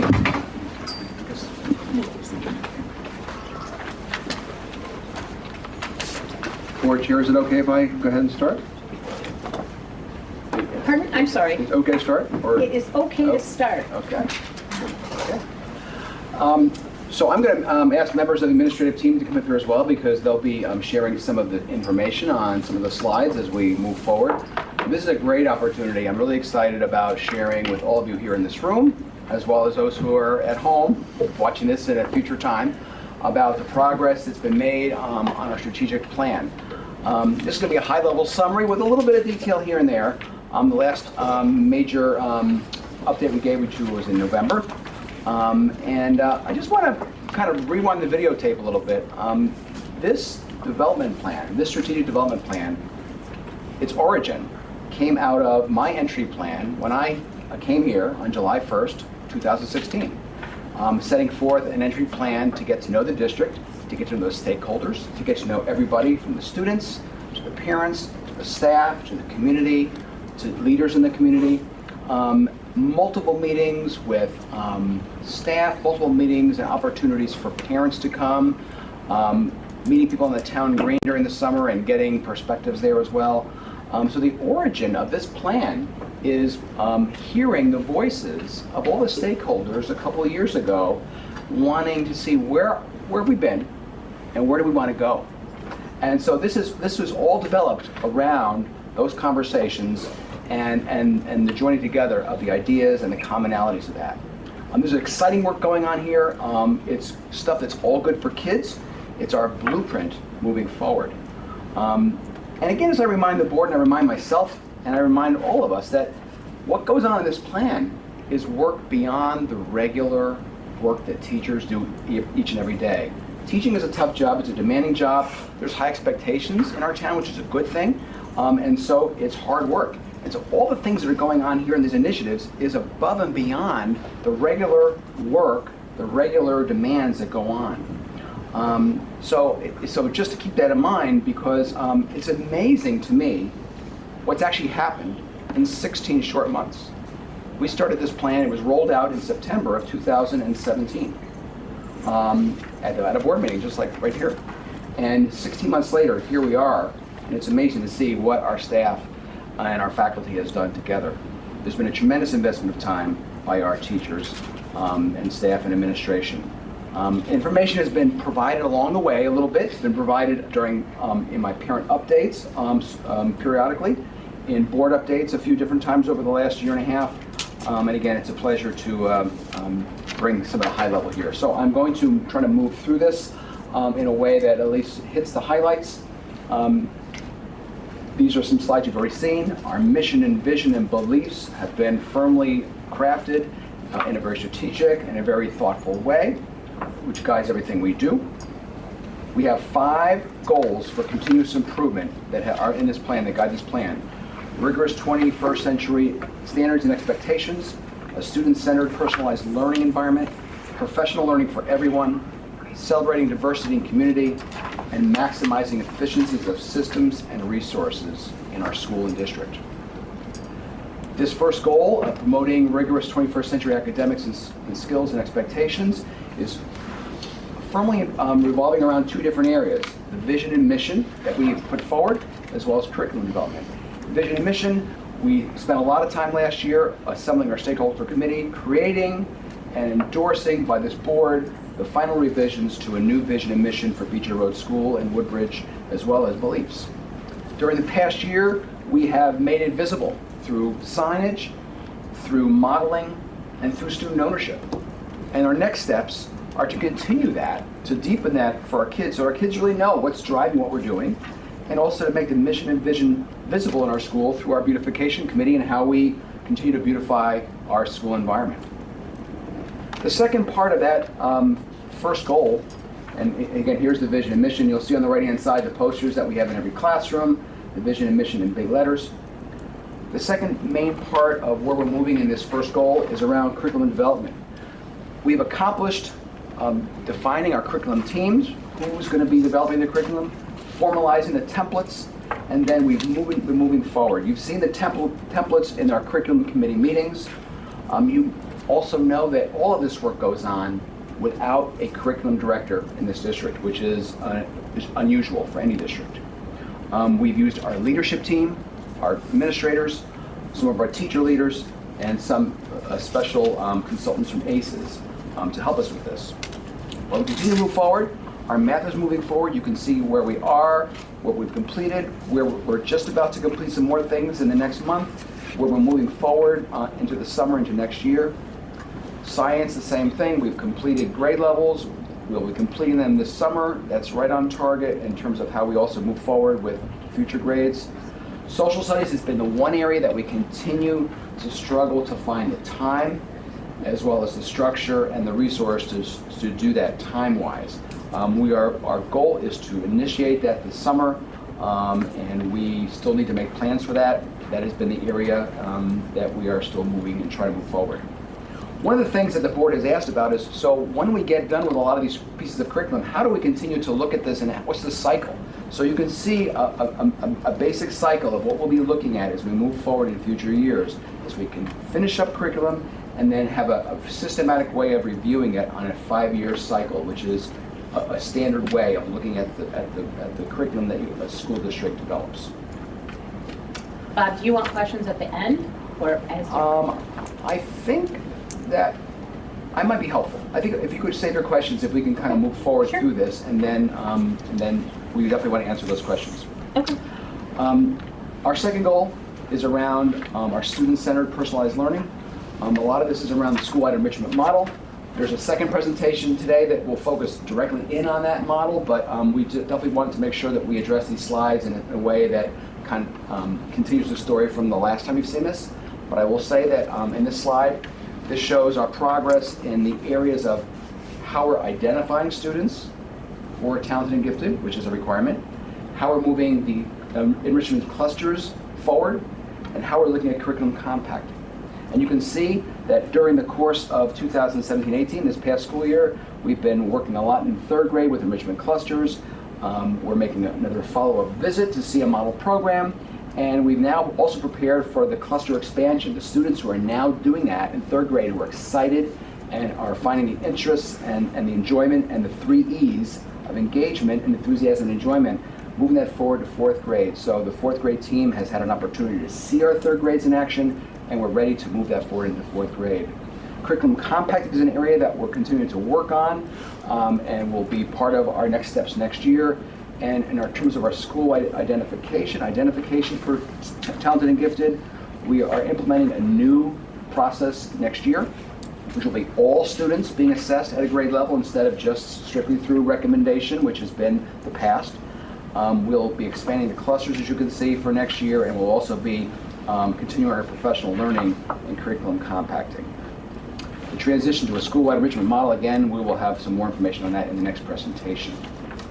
I'm going to invite up at this time Gina Briscoe, our principal, who will just talk a little bit about where our project-based learning in 5th grade, as well as capstone in 6th grade, has been heading.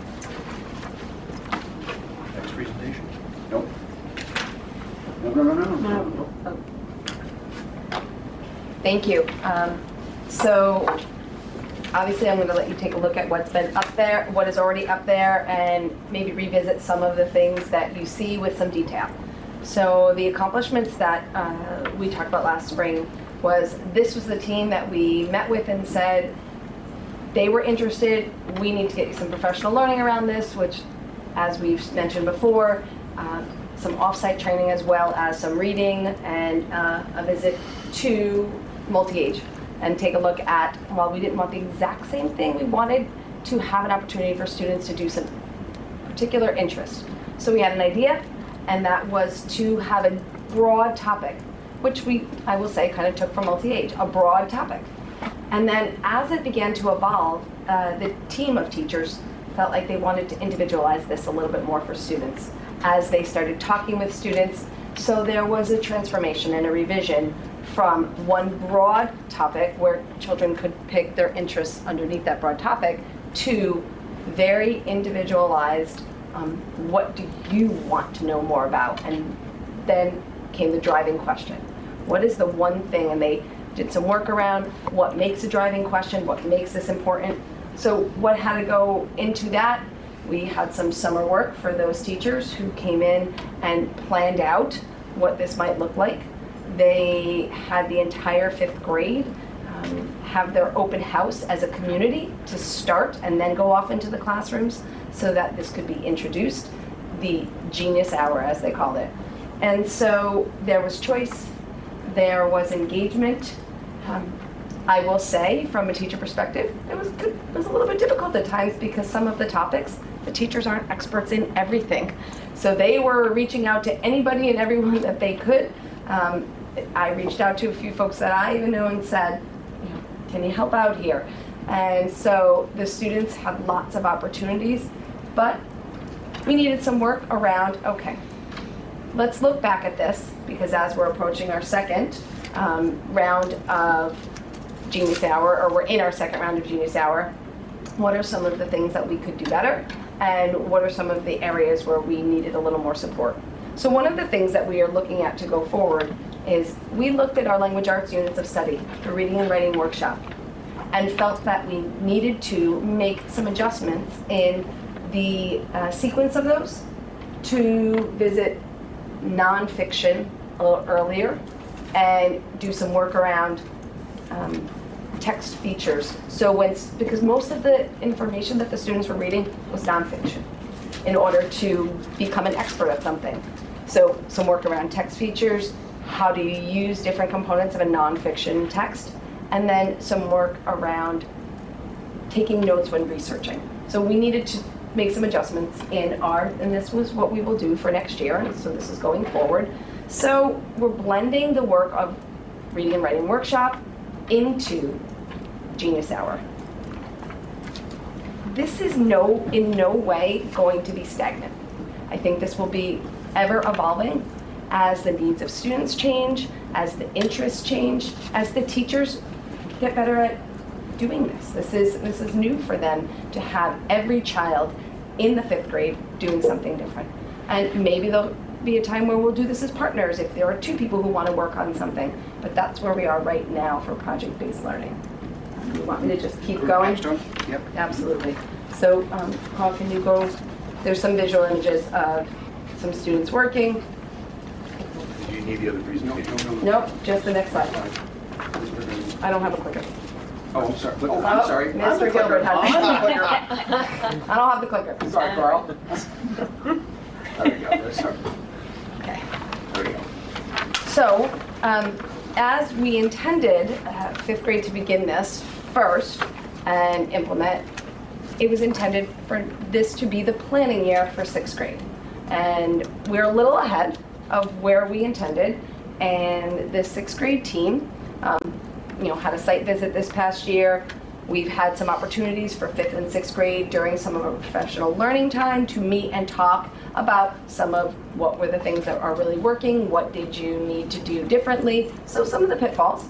And then there's been plenty of time for our 6th grade team to look at integration across all of our units of study.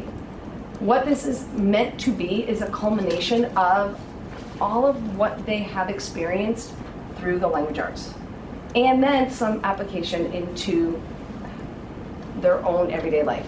So I'll call it the Hero Project, which is where we are starting. And this pilot year, students are looking at what it means to be a hero, that for them and someone else, heroes are different. Your hero might not be mine. What makes my hero versus yours? Looking at theme across literature, taking a person in history and looking at those qualities, what are the traits of that hero, and then taking that and finding someone in their life that they choose as a hero and doing some comparative. So how are they giving back? Because this is capstone. How are they giving back to the Beecher Road community? So we have set up time for them to share this out, not only with their peers, but for there to be various locations. The tentative date is June 5th. We're still working on that. For there to be locations in the school where other classes can come and hear these ending projects and presentations from our graduating 6th graders. Again, we are a little bit ahead, so this is really kind of a tryout to see what this will look like for next year. But I am going to put a plug in because Ms. Mammon and Ms. Sherman and myself are super excited. We have a group of students that we're working with for this project. It's an opportunity for us to teach. It's an opportunity for us to really stay close with. It's only a small group, and we share them because we've set aside a time every single day to make sure at least one of us is able to work with the students. And it's really been awesome for us to be in that role as teacher again. So I think Don't go far away. Don't go far away. I will just thank you very much on those two. So one of the things that pervades all of those, capstone, project-based learning in 5th grade, the Genius Hour, back to the clusters, the whole area of students having choice. Students' choice leads to being very interested in something, and also then leads to the engagement with that content or with that subject, and it leads to those 3 E's: enjoyment, enthusiasm, and engagement. So those are things that are pervasive, part of the school enrichment model, but also pervasive through the things we've just talked about. Did you want to add one more comment? I want to add one more comment. So activities, for lack of a better term, such as this, are naturally differentiated because a student can take a Genius Hour project, or a student can take their capstone project to any level that they are able. And so for some students, we've modified what that looks like, and for some students, we've increased what the expectation of that is. So that helps us to meet all of the needs of all learners, but it naturally lends itself to that differentiation. Great. Sorry. That's fine. So don't go too far off, because I we're will going to go to not. our next goal. We're going to keep you moving through it. So again, a high level just summary of goal 3 is professional learning is important for everybody in the organization, not just teachers in the classroom, but for all staff, regardless of what your job assignment is. And we've really capitalized on the professional learning community model for our certified staff, but really professional learning for everybody. And so I know you've seen some of these things from the past. We'll focus on where we've been recently and where we're going with professional learning. Mrs. Prisco goes back to the microphone. So a short recap of our history. The PDEC, as it's called, Professional Development Evaluation Committee, was formed several years ago. And so we've been working through some needs assessments and reaching out to staff to see what are the needs, as well as looking at our own data to say where do we need some further instruction. Many of you know that we continue that partnership with Columbia University for Reading and Writing Project, big component of our professional learning, but we also needed to move outside of that. So we felt like we really needed to revisit our own understanding and develop our own definition of what a professional learning community is, So we started with our leadership team, having some training around professional learning communities, defining that for us. That was spring of last year. And then bringing that out to the entire staff, and it's kind of been a focus for us to establish that consistency of what a professional learning community is. So over the summer, there were many staff who were engaged in various professional learnings, either on-site or off-site. And then this school year, the administrative team is able to provide some professional learning for our staff, but sometimes we need to reach outside, and sometimes a different voice, such as reaching out to CEA, Connecticut Educators Association. They offer a wealth of professional learning opportunities for staff free of charge. So I'll highlight one of those, and that was some implicit bias professional learning that we had here, and you may have heard me mention this, as a faculty, but that was offered to us, and it was something that Ms. Sherman and I started a foundation, but we needed to go to an expert, so we brought that in for the school. We also have a small group of folks who deal with, some of our most challenging children, and they go to a high level that might be something called physical management training. But we have students all day, every day, who sometimes are having a rough time. And we use de-escalation strategies because we want to be proactive rather than reactive. So we used our behaviorist who works through ACEs, but who is here on site every day, to help us have a foundation and understanding on what can we do when a child is having a difficult time. What are the best strategies for that de-escalation? So that's another example, promoting social and emotional for all of our staff. Even our professional development committee needs some training. So this past Monday, I think it was this past Monday, we met and had a representative again from CEA come out and do some training for us. One of the biggest things to impede our learning is time. There isn't enough time for us to learn everything that everybody wants to do. So how can we fit all of it in as what the things we want to do as well as the mandates? Okay. So what they shared with us were some new strategies that we could try, and different opportunities and different ways that we can pack our learning in. But what was, I think, gratifying to know is when she made a mention, we're like, oh, we've done that. She's like, oh, check, that's great. Well, we've done that. And she even took some of the things that we've done. She was taking it back to CEA to say, may I share how you are working as a professional development committee? Because some districts are not functioning as efficiently as ours, which I think is kudos to the team. Doreen Merrill is my co-chair on this committee, and I have to say it is a very hard-working group, but they reach out to all of the faculty and staff with me and with Doreen to see what are the needs. And we do know big picture, but sometimes there are some other things that teachers are interested in knowing about, and how do we meet those needs as well, just like we do for children. So one of the things that we want to continue with is continuing to work with our BOA districts, such as world language, music, art, having those conversations across districts so that we are remaining consistent and sharing of ideas. And we will continue our summer professional learning. We are offering a responsive classroom for faculty this summer, as right on site here as one of our opportunities for professional learning. Great, thank you.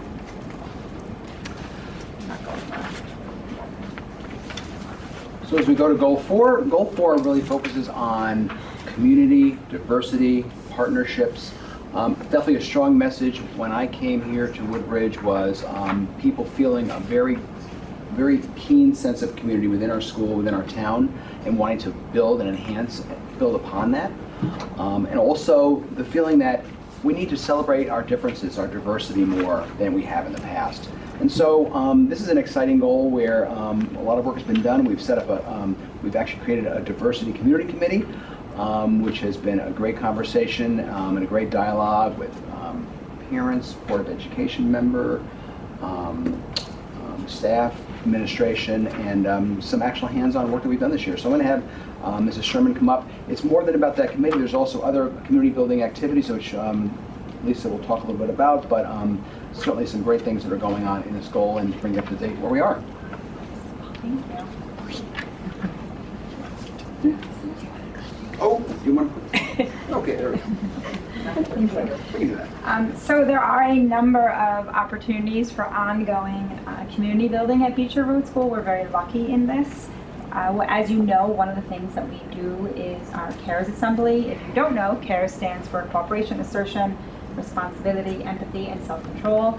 We started CARES Assemblies 2 years ago. This year we moved more into some activities students engaged in where they really got to demonstrate all of these characteristics. We also, as I'm sure many of you know, have a Safe School Climate Committee, and out of that there is a Safe School Climate Action Plan, and this is a very comprehensive plan that impacts the whole entire school in many, many ways, one of which is our Be Kindness Week initiative, which includes a lot of home and school activities emphasizing kindness. We also have a really amazing collaboration with the Woodbridge Senior Center. There's a number of groups, including our student council, our music groups, our band, that visit the Woodbridge Senior Center. And it's a really beautiful opportunity for our students to engage in some cross-generational collaboration and some opportunities to just give back to this community. And another event or ongoing community building that I wanted to highlight is the school-wide and grade level events. These happen all year long, all throughout the year. I'm sure you've seen some of the flyers come home. Some of the grade level events that have happened is Coins for Applause. That was run by our student council, and they donated a tremendous amount to the K-9 first responders. The K-9 first responders actually visited Beecher Road School, and the fourth grade students had an opportunity to learn about this amazing organization. And another one that is ongoing right now actually is a grade 2 teacher is promoting Souls for Shoes, where she is collecting gently used shoes that she is going to be donating to communities in need. So those are just two samples of one of many, many ways that we do some grade level and school-wide events. Just to highlight some of our accomplishments for this year, a community diversity committee was created. And as Bob mentioned, this was made up as a Board of Education, parents, faculty, administration. We met regularly throughout the school year.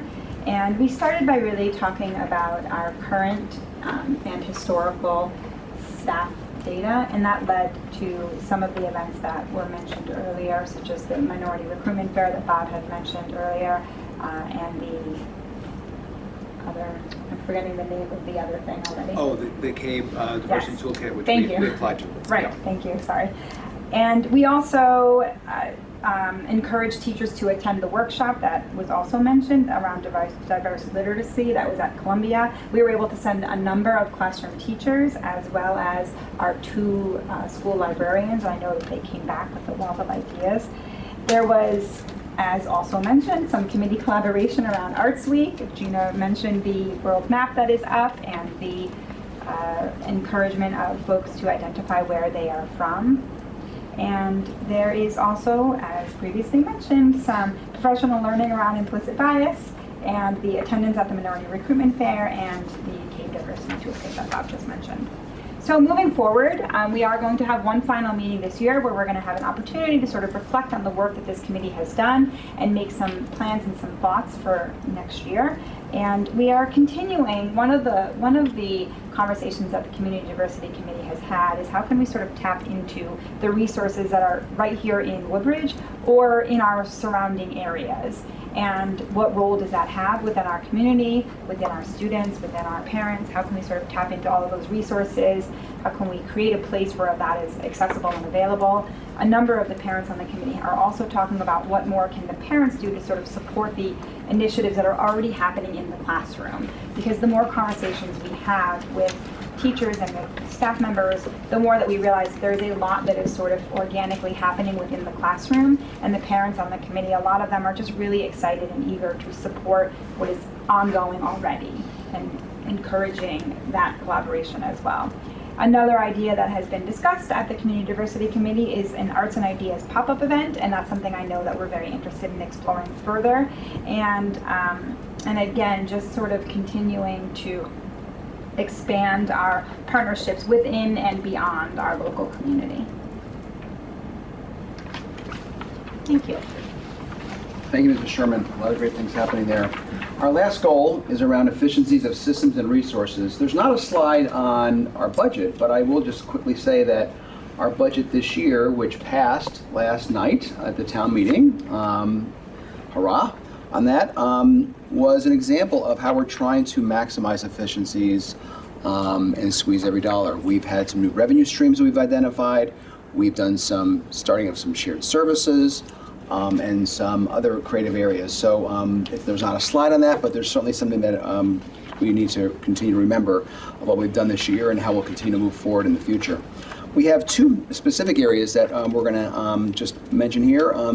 Our new Director of Special Services, Mrs. Mammon, will come up and talk a little bit about our work in the SRBI special education area, and then Mrs. Prisco will complete us with the beautification committee efforts that have been going on.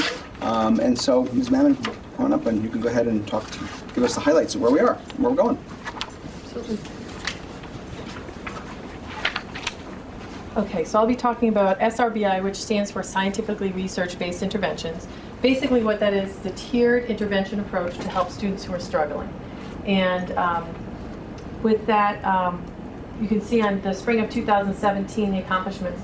The primary focus with that was to really look at a model district and watch them, see what they were doing, and then bring that back to district. So this current year has been taking that information and really applying it to what we're doing, analyzing, looking at it, and making revisions to our processes that we have in place. And looking at next year, we're already taking all of that information and moving forward to improve it even further. So the first part is the data. So everything is going to be data driven. We have the accountability report that we've been looking at. We're looking at all the student data, growth, enrollment, special education needs. And with that, we're looking really carefully, if you kind of look down to the second to last bullet, I want to really highlight that. Redistribute staffing based on needs. And so Mr. Gilbert talked earlier about the fact that we made some changes in special education based on need. We looked at what student needs and numbers. So we're going to be having a resource room teacher specifically for students with social emotional difficulties. So working on self-regulation, coping skills, so students can better access the general education classroom. So that's one piece that we're looking at with special education. And in regard to the last part, where it talks about redefining blended service delivery model, we have the same growing population of students, growing number of students with special education needs, and growing number of needs in general. But we're really relatively having the same number of staff. So we have to get creative, think outside the box, and work with the resources that we have. So Mrs. Sherman and I are going to be working collaboratively to work with the SRBI team and working together to say, how can we combine services that we have with special education and with the intervention staff to really utilize our resources as well as we can to better meet the needs of the students. Thank you very much. Okay. Mrs. Prisco, we'll go ahead and finish us off with beautification. So what you see in front of you is kind of a listing of what the newly formed beautification committee made up of members of the Board of Ed, our faculty and staff. And something that I want to highlight is that while we did an entire building-wide tour over a couple of sessions, we also had members of our student council go ahead and do a tour and got feedback from them on what they saw and what they felt would be important for us to make some changes to, or how could we make the appearance a little more friendly or clean or whatever it was. So some of the things that came out of that were simple. They were like walk-off rugs and some new mats. Some were some painting that happened. And others were, if you walk into the north entrance, there definitely was some painting, some relocation of some photos, and there's an empty spot in that north entrance where the giant flower will go, the photo from today. So the PTO now has a space, they've had it for a little bit, a space in the north entrance. We have tried to make sure that all information, the visitor portal, so to speak, has all updated flyers and information there for parents. We have done simple things like a reorganization of the fitness room, the commons, whatever room you would like to. Our physical education and health teachers spent a great deal of time reorganizing. That is a highly used room, not only during the day, but it is the base room for extended day. So it is used from early morning to, the library is the base room in the morning, but after school, it is used until 6 o'clock at night. So students are using, it's a teaching space, it's, like I said, the base room. So lots of equipment in there needs to be highly organized. So kudos to the team for doing that. I'm asking for the help of parents on this one, lost and found. I know you're tired of me talking about it in my principal's message, but so we put 2 kind of garment racks out there. I spent some time hanging up everything that was there, coats over here, so that if somebody had something that they found that was lost, they could just go over and hang it up. So that didn't last very long. So when you come for Arts Week on Thursday night, I'm hoping to try to enlist some of my students to help me reorganize those piles that are now this high of coats and things, and we have some buckets of water bottles. Wet bathing suits are not hanging around. Sorry, they are kind of going out. And lunch boxes with food in them, those aren't staying either, and water bottles a day or 2, but then things start to grow in there. So parents, please, we ask for help. Label everything. Label it so that when it is lost, someone can find and return it. But very quickly that piles up high, and it just isn't aesthetically appealing to have a pile of stuff. I have a teenage daughter. I know it's not aesthetically appealing to have a pile of stuff, but at least I can close her door. So some of the things that we've done, you can see here. Some things that are still in progress. So thank you to Ms. Atchison. All of the murals and permanent artwork that are lining the hallways, she's made a listing of that. I will take those to we've found some like name plaques that they put on the walls, so those can be permanently labeled as we know who, what, when, just to add to the beautiful artwork that is on the walls. We are taking some photographs because our South Gym, we're looking to do some work in the South Gym. It is a big gathering space for us. Taking some photographs of that and then having some collages made of the artwork that is there so that we can do some updating. There's a safety component. We're looking to try to put some of the pads on the walls like we have in the North Gym. It should be equitable that if they're in the North Gym, they should be in the South Gym. Looking at our cafeteria, some of our, excuse me, Mr. Pullo, all of our classrooms, the new shades, we've done all the A, B, C wings. So have a new shade, not those old vertical blinds that little hands could just pull on. So we are looking to do that in our cafeteria, and as well as making sure that the mission and vision statements are visible at our entrances to the building.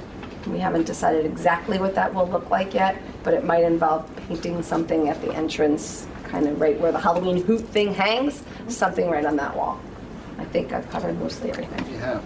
So just before I take some questions, I want to just bring us back to the goals. So this is an interesting, an amazing, and all-encompassing plan, a plan that was built around the feedback of all the stakeholders, everything from rigorous curriculum and developing that to centered, personalized learning, our schoolwide enrichment model, to professional learning for everybody who works in the organization, to celebrating the idea of community and diversity, and also maximizing efficiencies that can be as much as programmatical from SRBI to special ed to even the area of just making things look more appealing. So when you walk in, you feel better. And so this is work all above and beyond the regular work that goes on by our staff members. I have to say that as I watch from near and afar, 16 months, an amazing amount of work has gotten done. There's an amazing amount of things we want to continue to do. But it's our blueprint for moving forward, and I'm looking forward to taking any questions you might have.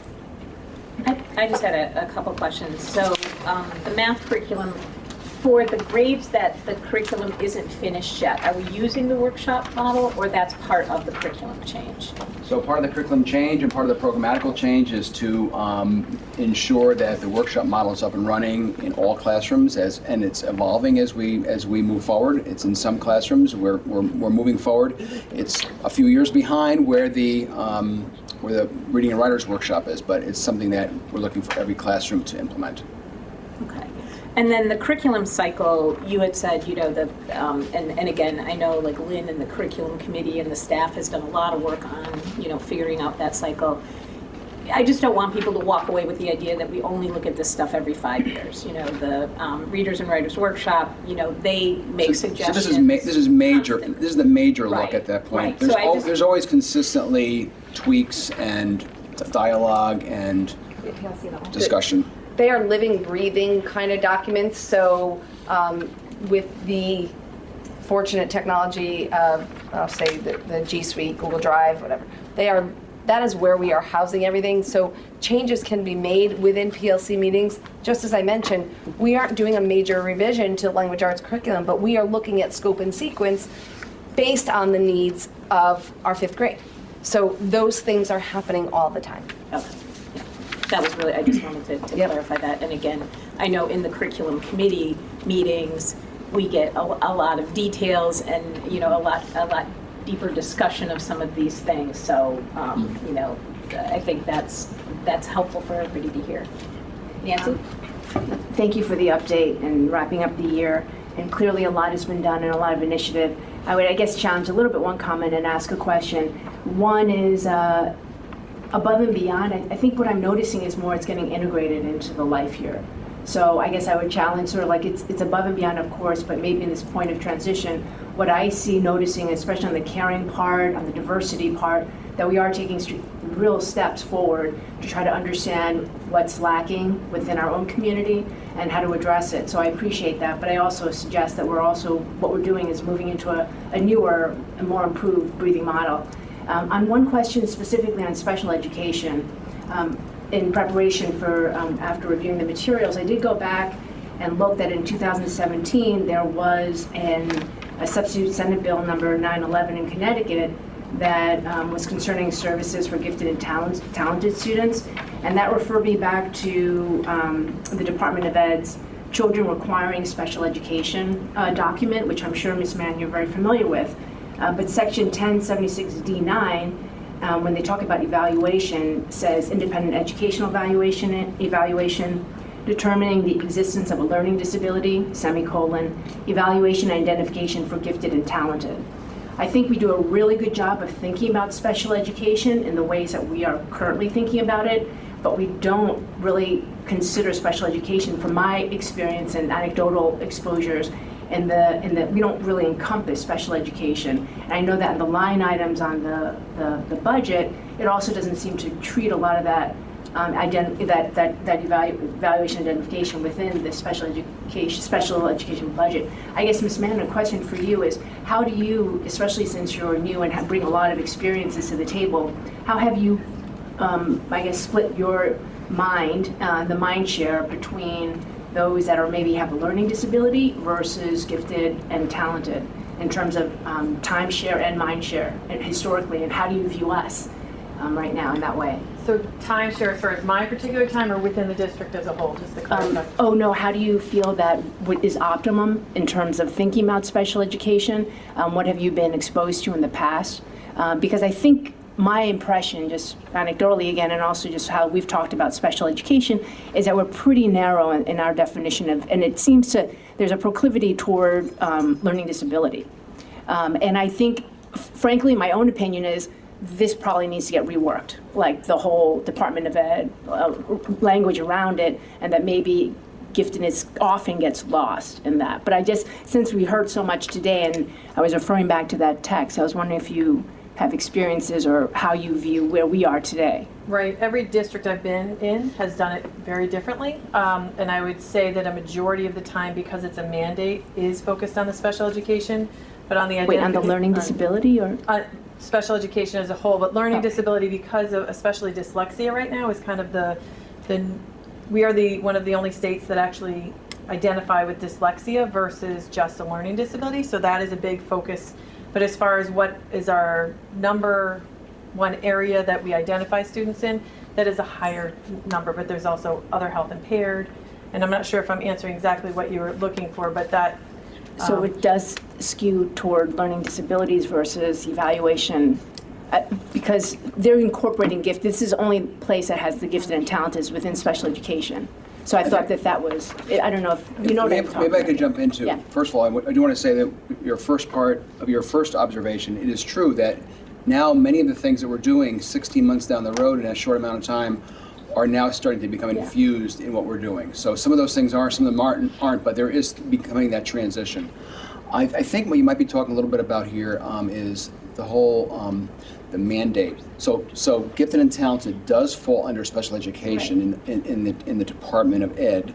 And so some of the main differences is that we are required, and I'll in my next presentation, which will be a little shorter, I saw that, identification for special education, and programming for students who qualify for special education, learning disabilities, social emotional needs. That is required programming. And gifted. Gifted is, there's programming, no programming is required. Right. Programming is Evaluation and identification. So that's why you go from district to district to district. For gifted and talented, identification, every district must have a vehicle and a mechanism to identify, which ours is changing now to be more broad and more encompassing everybody. However, programming is not a requirement. Meeting needs is sort of a boilerplate comment, but programming is not needed. So one district may have a gifted and talented teacher, one district may not have any, one district may have the Schoolwide Enrichment model, like we're working with. Some may have a combination, but there's no required programming. So gifted falls under special education department, but it's really, identification is really where the mandate ends. Right. I guess as a follow-up, so the FTE that you've seen in other districts that are designated for special education, have you seen those who have also comprised of considering and developing the TAG initiative? So when you say the mandate for you mean an FTE for gifted and talented, is that what you're saying? No, actually, because gifted and talented identification, and that falls under special education and those opportunities, and it's listed about 8 times in that text, is the special services director in other districts, have they also had sort of equal mind share in thinking about addressing those who might have learning disabilities as well as those who are super high achieving? Does that make sense? Yeah, I guess I would just go back to the comment that it falls under the special services department or director, but the mandate for identification has to happen. A mandate for programming does not. So that 1.0 FTE, who might be the gifted and talented teacher in District X, may not exist in District Y. Right, I guess do we know cases of other districts who the FTE designated, like the Miss Maman of other places, have dedicated, I guess, respectable, equal time share and mind share around addressing those with learning disabilities and addressing those who are identified, because there are programs in other places, I see what you're saying. So I guess my best way to answer that is, having been in a lot of districts or seen a lot of districts or been interactive with a lot of superintendents in my, I won't tell you how many years, I've never seen a district that would ever have given the same amount of time and staffing to gifted and talented as to special education, just because of the mandate and because of the legal requirements and because of the legislation and because of what you have to do for IEPs. It's a legal document. Right. And so much so that you just said for special education, where gifted and talented falls under special education. So I think it's defining special education as low performing. no, but what I'm saying by law. Saying, but I think it's really interesting and curious that as a group of intelligent people are thinking about this, that the vernacular lends itself to sort of mislabeling things that is mandated, like that is suggested by this document. So in some ways, can Woodbridge take a lead in thinking about that? Because we actually do have a person who's trained and skilled in thinking about special education. So I just think it's kind of curious in everything that we've talked about, but also specifically looking back at, I guess, a little bit how this is a little antiquated in terms of how this document as a Department of Ed thinks about special education, so much so that it's in our vernacular in a way that's incorrect from what is actually written in this document.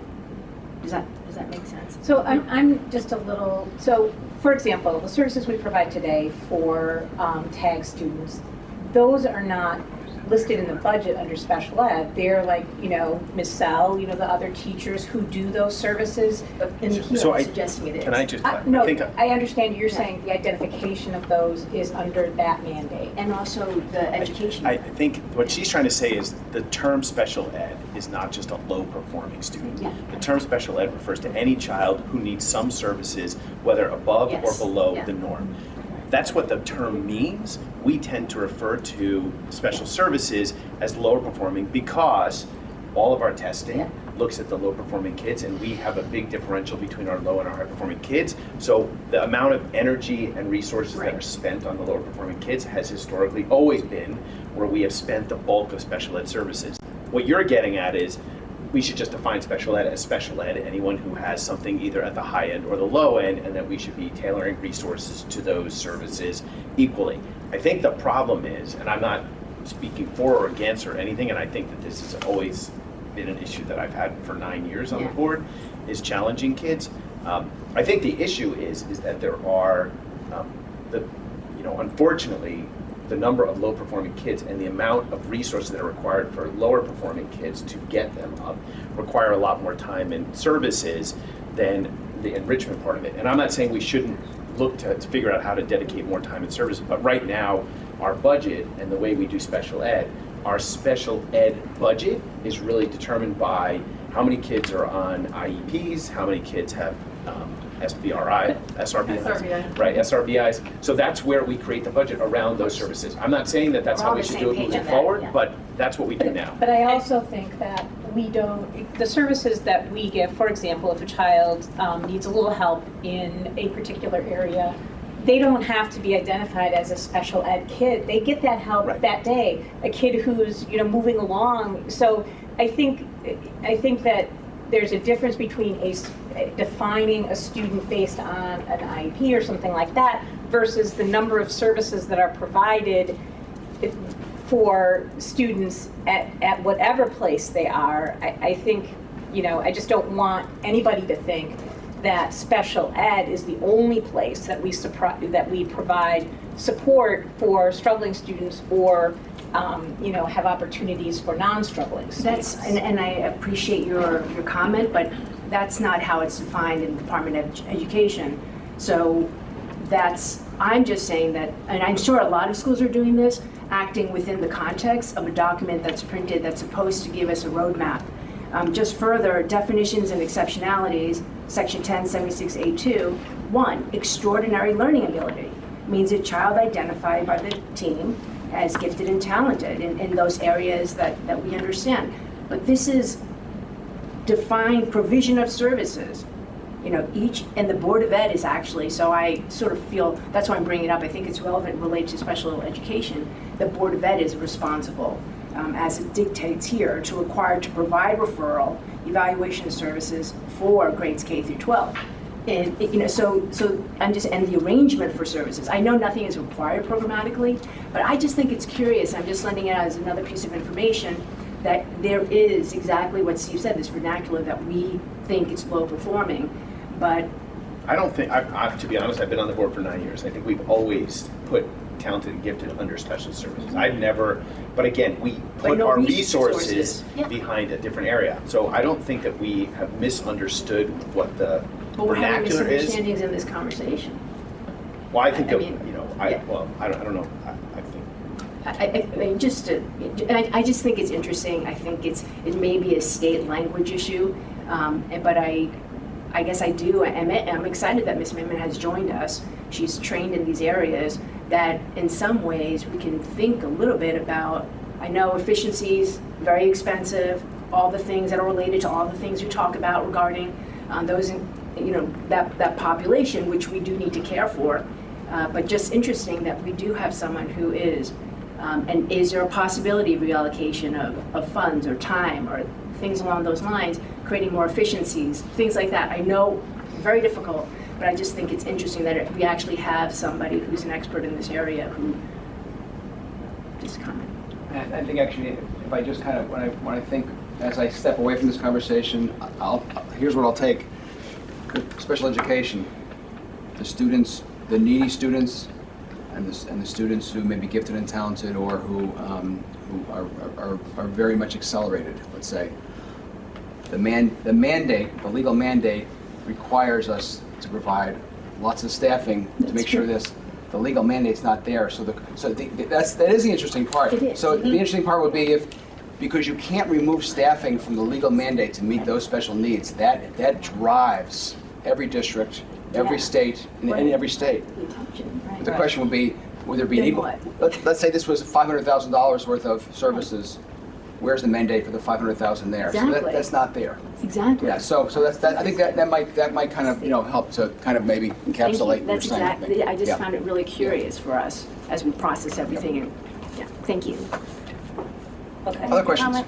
Sure. I think what this conversation reveals to me is that we really do need a place of deeper conversation and exchange of ideas around this, a place to collaborate around making sure all of our students are getting the enrichment. I know we heard proposals tonight about creating a committee. We have a lot of wonderful committees, and because I'd like to suggest that we discuss or somehow have a motion at our next meeting to actually tee that up, so that we can actually continue these conversations, because it's hard to do it in this forum of presentation around strategic planning.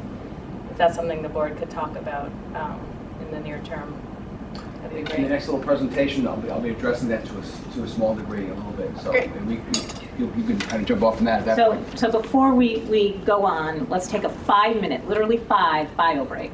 Go fill up or empty. Or both. Or both.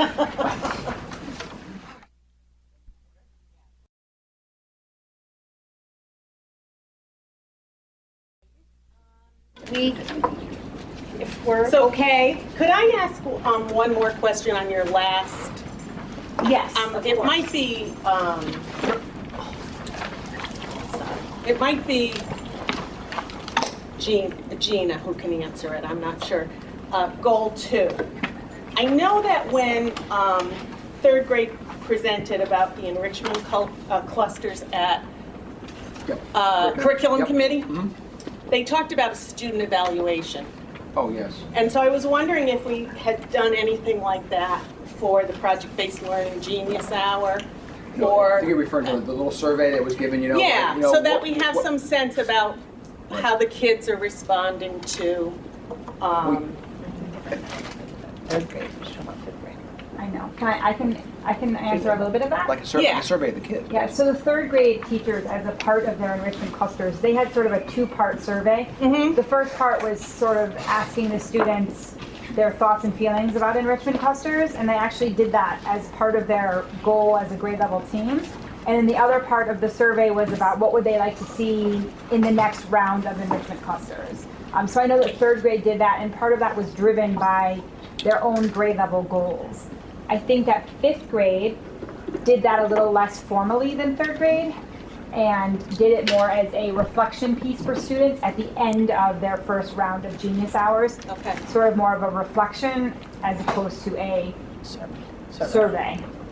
Okay, great. Does that make sense? But there was some There evaluative was. or reflective Yes, there was. component to it. Right. And will there be for the capstone project or not? So that is something that we could certainly incorporate, and I know one of the feedback pieces was it went for Genius Hour. It went on for a really long time, so a little more condensed time frame, maybe a little more rather than 2 times a week, 1 hour, maybe for a shorter time, more frequent was one of the feedback pieces. Okay, great. I think that's helpful for us in terms of honing in on what's effective for our entire student population. Other questions about the plan? Anything else? No, And I know it's late, and we still have things to go through. Right. So So I'm the only Everybody voice. just has to I'm going to move us. You can read this, so I'm going to move us through. Not to diminish the importance of each of the things that are going on here, but just to move us forward so we can have some conversation at the end of that, and then move on to the other parts of the meeting. I don't want to minimize this. Right. This is kind of what we've all been waiting for tonight, I think, to a great degree. So I just want to make sure. Okay. So embedded in our strategic plan is the school-wide enrichment model that really encompasses goal 2, but has so much to do with moving our district forward and something for all students. So this is an update as to putting all the pieces together. Where are we and where are we moving, and how does it all fit together? So it certainly fits together by the fact of it's in goal 2. So goal 2 drives this whole area, the whole area of student-centered personalized learning. And the beliefs from our belief system here at Beach Road School that are addressed in this school-wide enrichment model piece. Everything we do in our whole school, including this area, is driven by our professional learning community, philosophy, and really the tenets of that. Meeting the needs of all kids, making sure we have a viable, high-quality curriculum and instruction program, use of data, and differentiated instruction. The differentiated instruction really is propelled by the team collaboration. Our professional learning community is sets of teams, the 3rd grade team, the 4th grade team, the 2nd grade team, the specialist team. Team collaboration and sharing of ideas, meeting the needs of struggling students who need more assistance, meeting the needs of our early mastery and gifted students, kids who may already know it before we teach it, and enrichment for everybody. So this is what really drives everything we do, including this area. So in this conversation of the school-wide enrichment model, we really have the intersection of key areas as we make this transition. We have, at the very foundation, the differentiated classroom that we have, that we experience, that we enjoy. Lots of time and effort has been given to this. We have our Readers and Writers Workshop, which is a key foundational area that meets the needs of kids at every level in the language arts area. We have similar work going on with our math workshop, which we've started, which we're working on in classrooms and is starting to take shape throughout the building. Again, meeting the needs of all kids, no matter where they are. We have the school-wide enrichment initiatives that we've talked about, clusters, we've talked about project-based learning, the capstone, things like that. We also have before, after, and during school enrichment activities that are already part of the fabric of our school, which we'll talk about in a moment. Also intersecting here is talented and gifted programming. What are we already doing for our pull-out programming and how we identify students? And then, just again, the reaffirmed mandate that has just recently taken place in Connecticut of PA 17-82, the Gifted in Education law, identification is required, programming is not. Even though it's not required, we still are spending a lot of time in this area to make sure that we're meeting needs, moving to a model that serves all of our kids. So what is the school-wide enrichment model? It recognizes the giftedness, talents, and interests of all students. It's based on choice, interests, challenge, and the 3 E's, engagement, enjoyment, and enthusiasm. Students develop strengths, interests, there's deeper long-term projects, powerful questions. It strengthens the classroom area, broad enrichment, multiple intelligences are brought in, and the real key area here is giftedness doesn't just happen once a week or once every 6 days for an hour. Giftedness happens all the time for all kids. And how do we infuse this enrichment pedagogy? You heard that a little bit earlier by one of the people who came up to the microphone during public comment. How do we infuse that into the regular classroom environment, the regular classroom experience all the time, not just once a week? And this model is effective in providing challenge for our early mastery and gifted students. We won't go into the research, but there's a lot of research that is out there. A lot of it is from the Renzulli UConn NEAG School. There's just a couple of links that can guide you to a lot of that research. But there's a couple of common areas that are interesting. There is no one common definition of giftedness. And gifted programming varies from place to place to place to place. There's no mandate for it. So that's the interesting thing. And each district looks at this in a different way. and looks at giftedness, whether it's the definition of the programming, in various ways. Where have we been, where are we, and where are we going in Woodbridge? Historically, there have been reports to the board on the TAG programming. As you know, 16 months ago, you as a board approved the strategic plan, which included the Schoolwide Enrichment model and the initiatives. We spent the last year and a half capacity building and training. We've shared the gifted concepts. We've made school visits, attended workshops, done sharing inside the building as well. And we've started our initiatives in clusters, project-based learning, and capstone.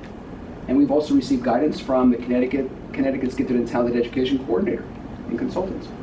We've looked at our identification process and are ready to make changes that impact and benefit all kids. And we will continue to expand and transition our programming. So where are we right now? What's part of our Schoolwide Enrichment model here at Beecher Road School? Grades 2 through 6 have elements, whether it's community helpers in grade 2, which is just getting off the ground. We really haven't spent much time talking about that. So the enrichment cluster model is in 3rd and moves to 4th, and the Genius Hour and the capstone projects in 5th and 6th. Curriculum compacting is taking hold, where we go deeper for the students who already know the information. Our TAG pull-out programming is still going on, and we're looking at how do we transition that, or do we transition that, or how does that play out? We've altered and adjusted our science hiring. It's now going to be a STEAM teacher, not a science teacher, so it's going to be multifaceted, integrated, science, technology, engineering, the arts, and math. And our identification, as I mentioned earlier, is going to be standardized. All students in grade 3 being assessed for giftedness. The specific talented and gifted, this is a little microphone. I'm not sure I even need it. Do I need it? Not for you, right? So specifically our talented and gifted transition for identification, historically it's been by recommendation. Now it will be all students being assessed. Programming historically has been a pull-out program for approximately 5% of the population. Instruction 1 time a week, delivered by a variety of specialists. Now a gradual release to a school-wide enrichment model, which we've talked a little bit about here. Maintaining and enhancing and expanding curriculum compacting and independent projects for students who need that and benefit from that. What are we doing beyond the classroom to support giftedness and talents? Giftedness often thought of as the academic area, talents in the artistic area. And these math Olympiads, math counts is something we're looking at very seriously for next year to get started in our upper elementary grade. Robotics, poetry club, E-Day activities are amazing. 3D printing, digital fun, Chinese, science, robotics, art studio, and dance. And in the talent area, we offer things for kids in all the different creative arts and performing arts. We can open studios, drama, athletics, and music. So our next steps moving forward as we continue to work in this area is, mentioned before, we're going to implement our new gifted identification process for all students. 3rd grade will be the key time, which is a very common time for many schools for that. We're going to continue to support and expand the clusters from 3rd into 4th, and our project-based learning initiatives, which is really in 5th and 6th grade. Ongoing professional learning will continue to happen. We will continue to make visits to schools that are practicing in these areas.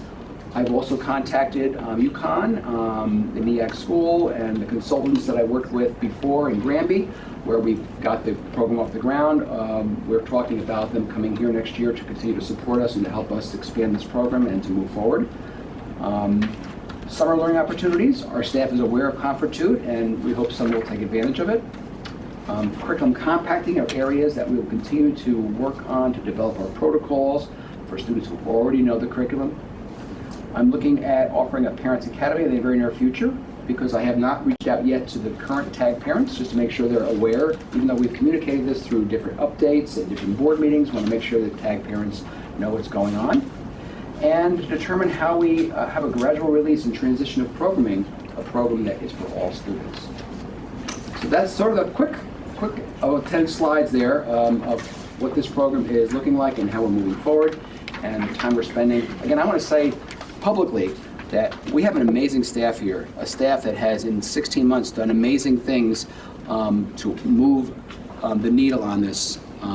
This would take a lot longer in a lot of other places. We have movers and shakers here.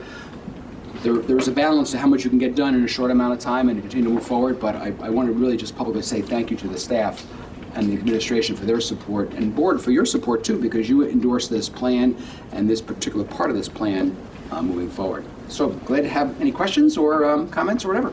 I had a question. So we're going to do universal screening at grade 3 for all students.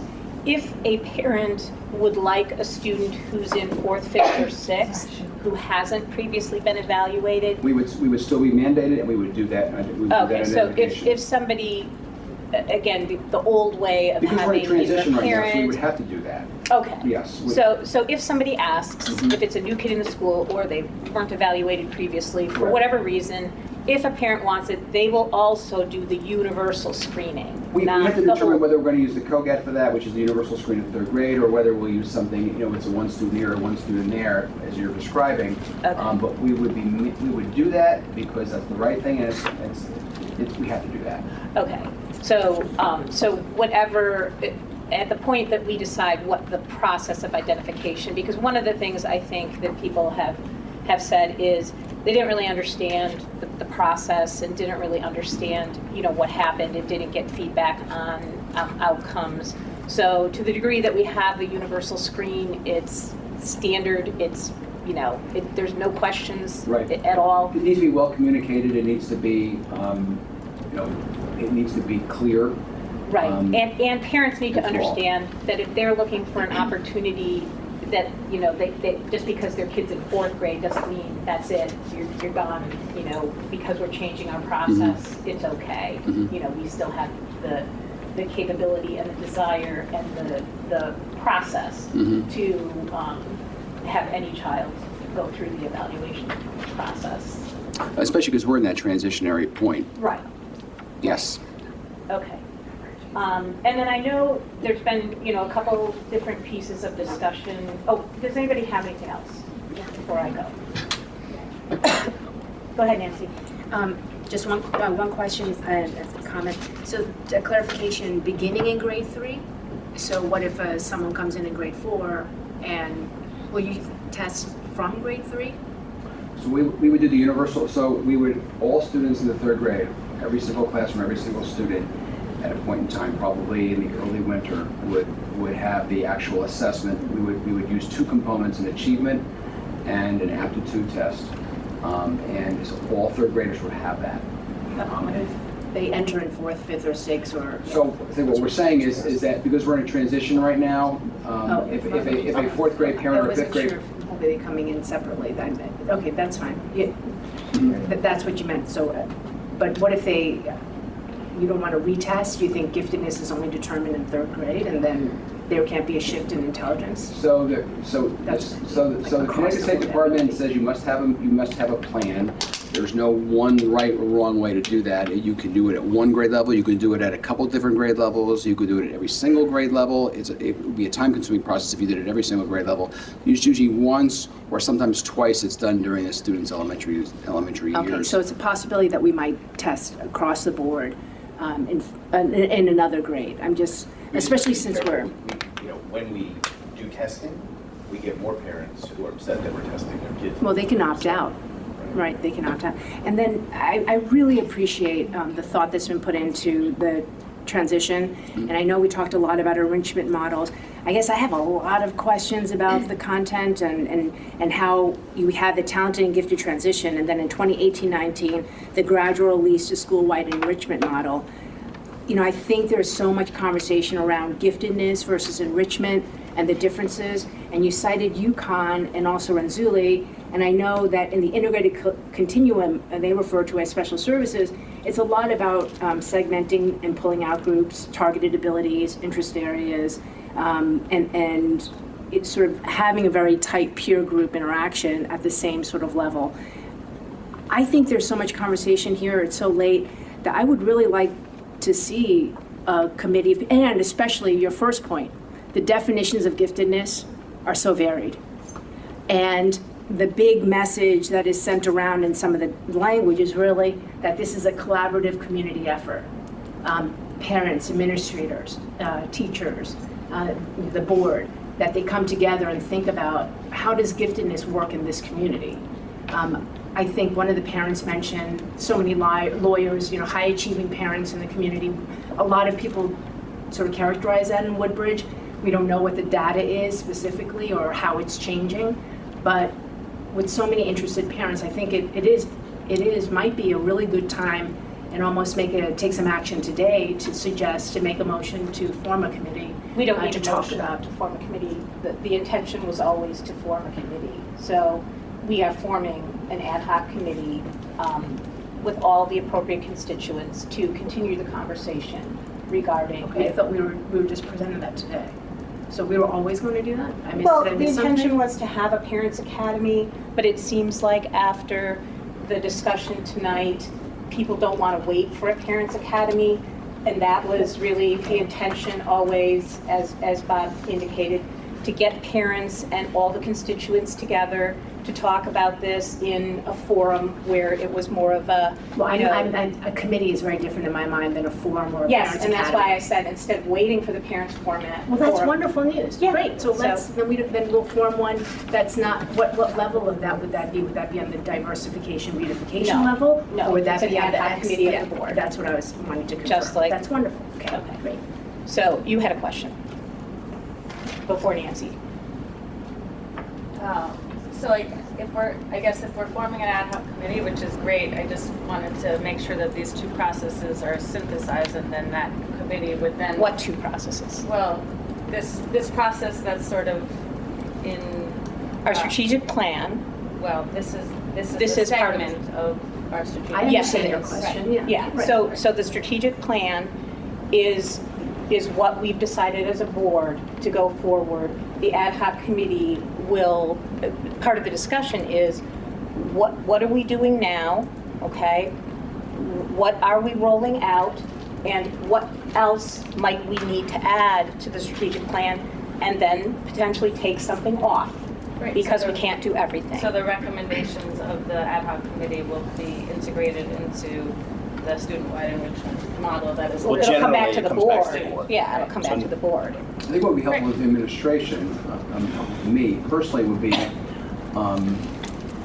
we have a plan. And within the plan, we have a model, and we've embarked on the model already. A lot of work has started, a lot of passion and energy and work and moving forward.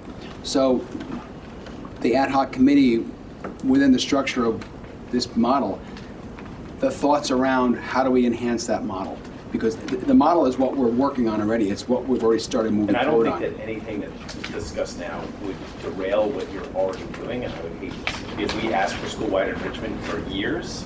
We're moving towards that, I think, but having a discussion about TAG that includes parents and community, board members, administration, and how we want to approach that, I think is a reasonable thing, and I would let the committee, As long as I don't want to limit this to TAG.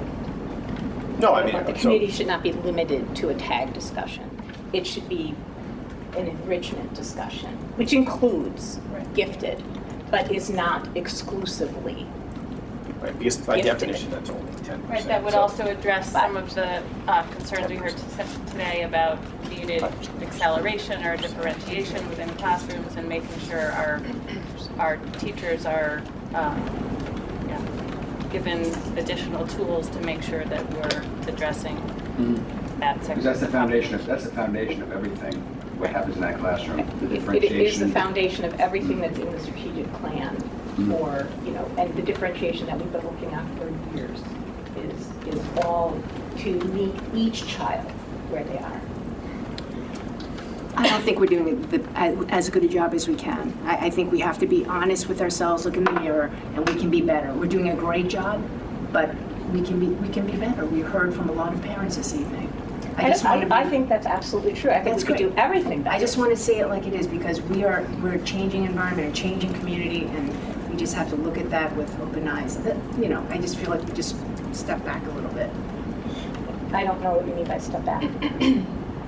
Whatever your last comment was seemed to sort of take back and discount some of the comments that were made earlier. But I'm not going to replay it. Okay. I'm excited about what we're going to do, and that the committee is going to be formed.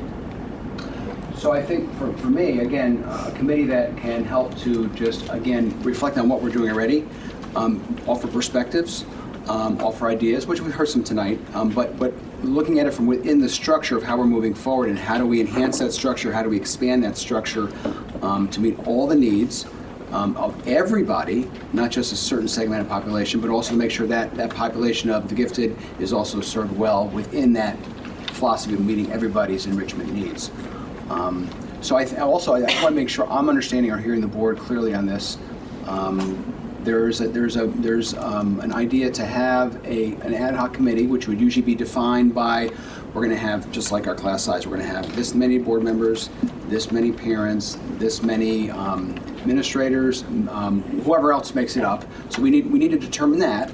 And then also I guess I would look for, you've heard a lot of things tonight, is the Parents Academy, which I was thinking about still happening in June for TAG. Is that, do we think we don't need to do that at this point? Is that what we're saying? Is that what I'm hearing from the No, I board? think you still need, we still need to do that. We had, some parents here.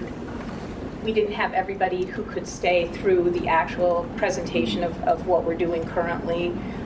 So I think that whether we, again, I don't know if we need, something that's very similar to this presentation, which I think brings us into the discussion of all of the components.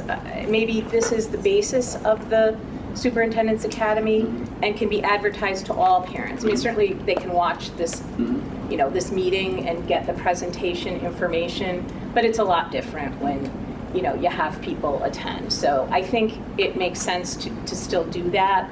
But that's my opinion, to still have the Parents Academy, because I don't think that, first of all, we didn't, I think people have another opportunity to participate in person as opposed to, just watching tonight. I don't know what anybody else thinks. I think your Parents Academy is about what we're doing currently, right? And what we hear is that there may be some areas that we can be doing a better job, and we want to put together some ad hoc group that will look at that separately. That doesn't take away from the fact that we are moving forward with Schoolwide Enrichment, that you should have that Parents Academy. We should not be derailing anything we're doing. I think the idea of an ad hoc group is to look at, are there other things maybe we could be doing?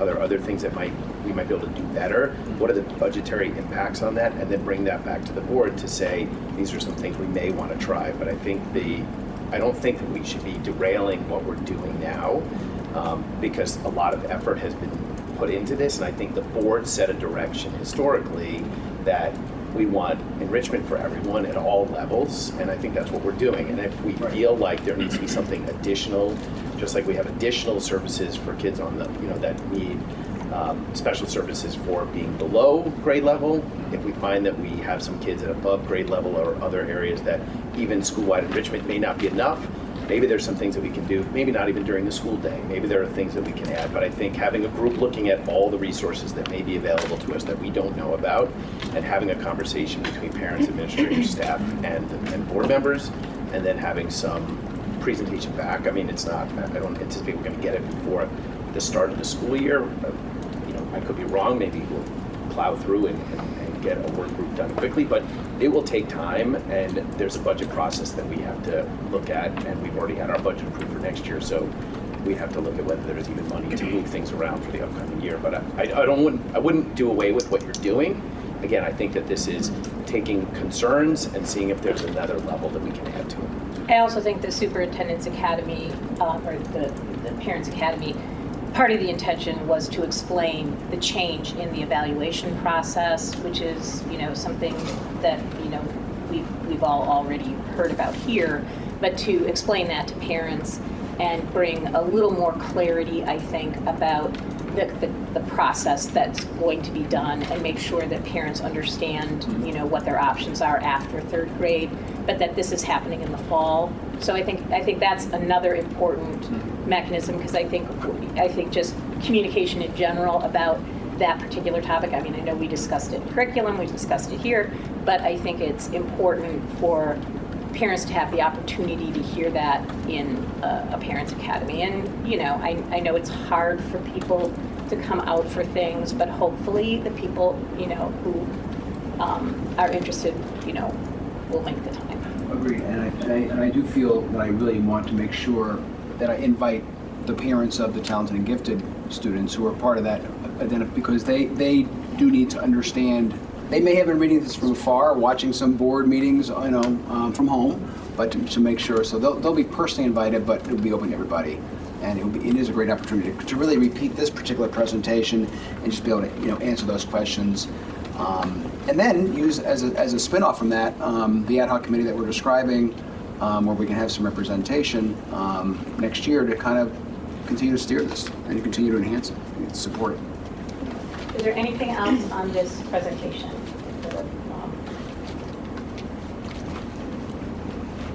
No? No. Okay. All right, so we are up to upcoming meetings. Unless anybody has anything, the wellness tools for schools is a fairly standard presentation. Does anybody have anything that they would like in addition or any changes? Everybody has, I think maybe everybody's been through one of these, or you can look at one of these. So that one's a fairly standard thing. The only thing I'd like to just make sure is just focus on a summary. We know the program is working tremendously, and then just some of the outcomes from that and how it feeds into like our maintenance schedule for equipment and rooms and painting and rugs and all of that stuff. So kind of the feed in to the maintenance process, just from a budget perspective. Anybody else on tools for schools? Okay. For the panorama survey, as some of you might know, Steve would like to see the information broken down by category. In the past, we've looked at it both ways, where we neutral's not a positive. I don't care what anyone says. Strongly agree, and the next one are not the same. So anyway. Okay. Just tell him that. Tell him the annoying guy wants it the way he had it last year. Steve's going to be there. Just say Steve's going to be there. Does anybody else have anything else on the panorama survey in terms of additional input? I mean, obviously we've got from 14, we've got from 16, and now we've got from 18. Obviously we want to look at those things. And again, I think they always say 25% is an amazing survey results. Okay. It's right. More than we've got on anything else, right. In terms of attendance or at meetings and things. So it is our vehicle for. What was it in year one? We've done it 3 times, right? I don't know what it was. It's gone down. It went down. The first year was the best. Not sure what 14 was. 16 was a little lower, and then this year was lower. Yeah. We will have, so we'll also have baseline information from our staff and students. That's the first time done. So that'll be baseline, and the questions were asked in a different way. Yeah. They were asked in the panorama way, which is sort of a national, kind of a nationalized, standardized method. So we'll have all that. All right. And whether that'll be June or July, because in looking at this, we've had challenges to interface with them, sure. and so. The only other thing I'd ask is that we get we get the questions and the details more than just the week before, sure. or the couple days before. Okay. It's a lot to digest, and yes. We don't want people not to have had the opportunity to do their homework on this. Gotcha. And the prior year's information is available to everybody. It's in the board minutes. It's everywhere. So anybody who wants to look at any previous information that we do have just on the parents has that opportunity already. We just don't have this year yet. Okay, was there anything else anybody else wanted on panorama? No? Okay. All right. If it's okay with everybody, we'll skip the committee reports. Yes? Do I have to make a motion for that? We're skipping those. And we're up to ratify certified staff appointment. I move that we ratify the appointment of Sean Griffin at a salary of $49,456, BA Step 3, effective July 1, 2018. And Sean is a music teacher who's been here since October. He's done a great job, and this is a 1-year position as he continues to fill out a position where someone's on a leave, and we're very glad to have him back. He's really added a lot to the program. Does anybody have any discussion? Okay, all those in favor? Okay. All righty. Right? On the agenda. Yeah. Did anybody else sign up for public comment? Come on, Marcia. Oh. Marcia. No additions. Okay. Can I take a moment for public comment? Are you allowed to do that as a board member? Sure. Just speak. Okay, I just wanted to, on behalf of the Amity Woodbridge Historical Society, thank the two librarians, Larissa Krakow and Lori Patrick, who came to our Old South Schoolhouse Open House Children's Day and played the school marms and taught a lesson, and were part of a really exciting and really well attended day at the Old South School. And we hope to have some additional collaborative efforts with the school district in the future. So I commend them for taking a time on a Sunday to come and be a part of a community event. So, okay. Thank you. You're welcome. All right. Was there anything else? Or we need a motion to adjourn? Motion to adjourn. Second. Oh, we do have a non-meeting after this, so nobody gets to leave. All those in favor? Actually, all those in favor? Okay. So we are.